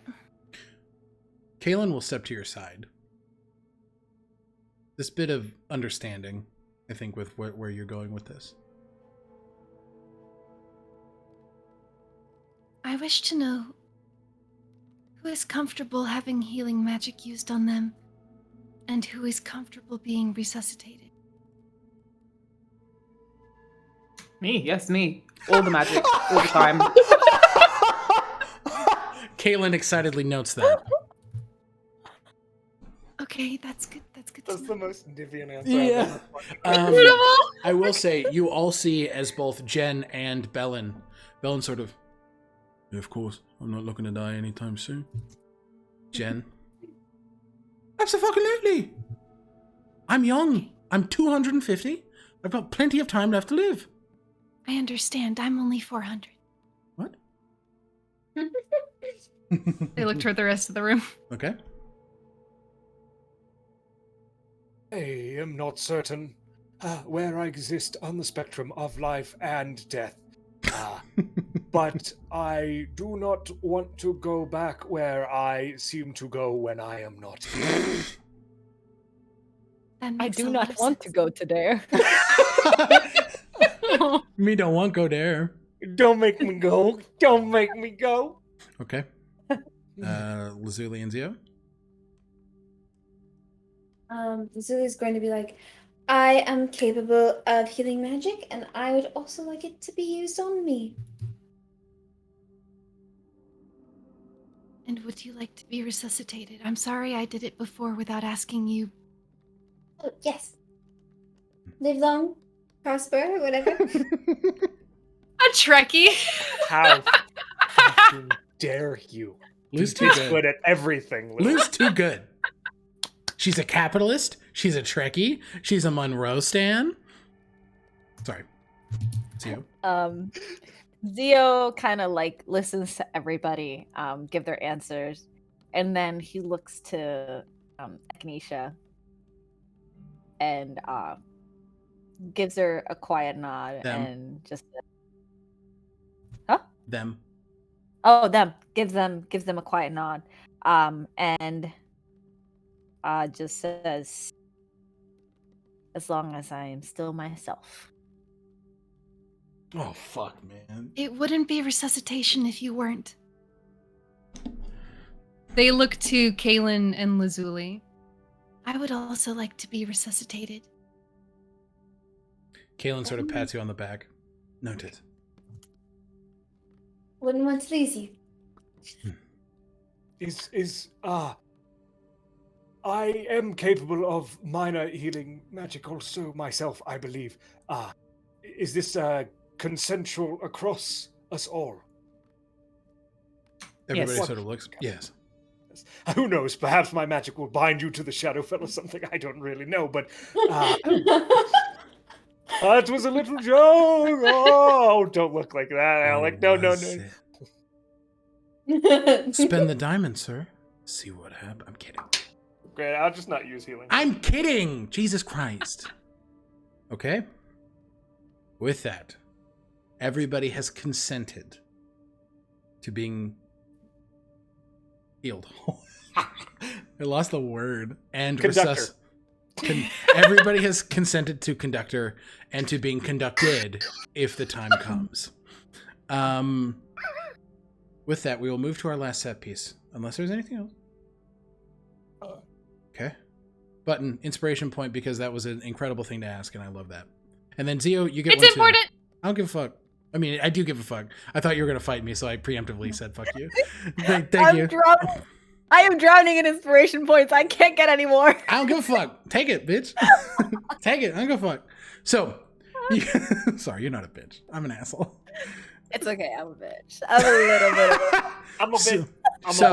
I'm a bitch. All of you spend the last day riding toward the city gates. Sir, you seeing these familiar Victorian Gothic spires reaching toward the sky. Oh, I saw the big scream at me over there. You see... He screamed. Sorry. No, you're fine. You're fine. You see as the gates open for you, as Tylanus has informed the city of your approach. You see, as swift-stride rangers line the wall, these Germanic-style buildings filling the space around you, these cobblestone streets, surrounded, hugged by the wavering peaks. All of you see as the crowd begins to disperse, lots of whispers and lots of excited investigations as it is split down the middle, and you all see a woman.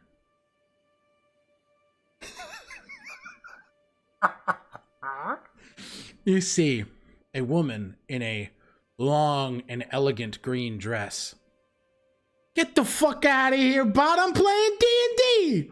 I thought that was her voice. Hey, you too. Ayoth the Lord. Hey, yo, welcome to... Hey, what's up? I'm Lady Whitmore. Fucking welcome to Ayoth the Lord. What's up, bitch? We got a wicked awesome. We got a wicked awesome pub, dude. So, this beautiful green gown with this almost scaled armored chest into shoulder piece. Her hair is up in a tall bun that also is this very wavy, a bun up top and this wavy flowing hair, black. She has heterochromia, one eye yellow, one eye this deep, deep blue. Blue. As she looks forward, her vision on Sir. A small blush and a lot of excitement as she sort of, hello, sir. It's good to see you. Ah, he like awkwardly gets off his horse and like does a deep bow. Please stand. Friends of mine don't bow. Lady Whitmore, I was to believe you were not upon the estate. It is good to see you upon our return. I was told you were coming back, and I thought I could take the day to welcome you home. Unless that was too presumptuous of me. No, it is a delight and a pleasure and an honor, all wrapped into one. But I am being a bore. I must first introduce you to my friends. Please allow me, Zio of the Scorched Isles. Hello, Zio. I am Lady Elizabeth Whitmore. Echinacea of the... What was the Academy button? Oh God, no, it's a Wavern long Peak name. School of Botanical Medicine. Of the Waven Peak School of Botanical Medicine. Lazuli, yours. Echinacea, pleasure to meet you. I'm Lady Elizabeth Whitmore. Likewise, may I insight check the blush upon seeing Sir? Oh, sure. May I do that, please? I beg. Yeah. I beg. Please. 12. Fuck. There is quite visibly a deep respect and surprising amount of care. I'm gonna romance Josh. I swear to God, I'm gonna make it happen. My intentions have been known. They quickly say, I've heard nothing but great things. That's good to hear. This is Lazuli of... Would it be like the apprentice of Ishwar? I don't know if Ishwar is apprentice and scout to Ishwar. apprentice and scout of Ishwar. Pleasure to meet. She curtsies in kind. Pleasure to meet She does you. like a really deep bow. Like... Yeah. I imagine she's like floating. Yeah. Yeah. Pleasure to meet you. Lazuli knows how to carry herself. Oh, yeah. Right? The capitalist queen. And of course, Nivien of the Crimson? Not anymore. Nivien Lenore, renowned monster. General problem. General. Did you hear that, gods? We have a renowned monster and general problem in our city limits. Keep an eye out. She sort of... Be nice to them. She chuckles in jest. Oh. They realize it was a joke after they say that. She sends a small nod your way, Echinacea. Well, I hope you don't mind, but I've cleared a wing in my home for you all to rest and to be made comfortable. Lucius will lead you there. You all see a similar looking man, green armor, this half plate, long black hair that is fully up in a bun, the same heterochromia. Sir? You would see Sirs, if Sir had Twins. hackles, they would raise immediately. Echinacea tries to loom the way Sir has done for them, but it's just Okay. this peek around and this like murderous stare. Is Sir? it a twin? Or do they look the same? twins. They are twins. Well, I can lead you. Nivien, I would like you to make a history check, please. Oh very- my god! Theo very 13. excitedly goes up to the two of them now. Twin. I got 13. Nivien, you have seen this person undergo experiments with Dr. Satosh. And that is we are going to end tonight's session of Known Realms Tolesh. What does that mean? unfortunately, we're going to be off next week. We got some Halloween shenanigans happening. But we will see you the week after that for session 4. Everybody levels up. Ah! Hell yeah! Level 4. All right. Oh, this is the perfect time for my next level. Yeah. All right. Thank you guys for tuning in. I know I said we wouldn't go over 4 hours. There was too much great roleplay, and we had to get to it. I'm sorry. That's good. It was so good. You guys killed it. Outroing our players, starting with Angie. Oh, hello. I'm Angie. They, them pronouns. You can find me on Twitter and TikTok at Agonethetic. And also, please go check out the Night Shift podcast. It is a podcast that I work with. We are quickly approaching our final episode of our 16-episode first season. It is being released on November 1st. So yeah, if you want to check out a queer-led urban fantasy podcast, I urge you all to do so. Thank you. Hell yeah. Thank you for being here. Lou. Hello. My name is Lou. You confounded me. I remembered. I didn't get to do it at the start. What was it? Foundled. Foundled. Oh, I think it was something else. It was something else. Foundable. Foundable. Foundable. I'm foundable. Yes. like Foundable. Lunchables, but stupid. I didn't catch on when you guys were doing it, and then after I was like, dang. So I had to. So I'm foundable at Lazuli_art. Okay, thank you. And that coffee, I spit water. Zen. I'm Zen. Holy shit. Foundable at MXMeta on Twitter and Insta. ZenMeta on TikTok. ZenMeta TV here on Twitch. Alrighty. Joshua. Hi, I'm Joshua. I'm foundable, pronouns he, him. I am foundable on TikTok, Twitter, and Instagram as at TheGovnar or the Six of Nar, but with a G.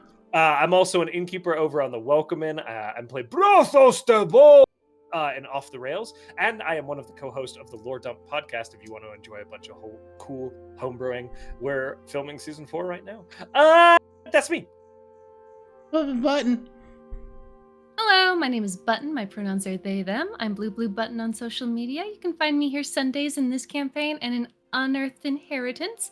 And you can also find me November 12th at twitch.tv/justthehuman. We're going to be playing Honey Heist, raising money for charity for Feeding America. Hell yeah. And then you can find me on November 19th with twitch.tv/rolling for charity doing D&D stuff. Yeah. I think a few of us here are doing Roll for Charity this year, so I'll make appropriate links for that when it's a little closer. Thank you, Button. My name is Alec. My pronouns are he, him. You can find me all places on the internet at CommunityDM. Socials are the best. You fucking bitch. Socials are the best way to stay in contact with us and see what we're doing and when we're doing it. You'll be able to find updates. Like I said, we're going to be off next week. That's both for Unearthed Inheritance and Known Realms. So we're taking a little bit of a break. We've been hitting these streets hard to get these adventures started. But if you want to rewatch some of your favorite moments or catch up while we're taking a break, YouTube is up to date. Session 2 of Known Realms is uploaded to the YouTube. So there's a good time to check it out. We have a merch shop. Go get your merch, go get a shirt, go get a mug, go get a button. Not that one, but one that goes on your clothes. And then and then Soundtail, that one's correct. I know it is. I think you mean this one. Ow! Did I sound? No, right here. This one.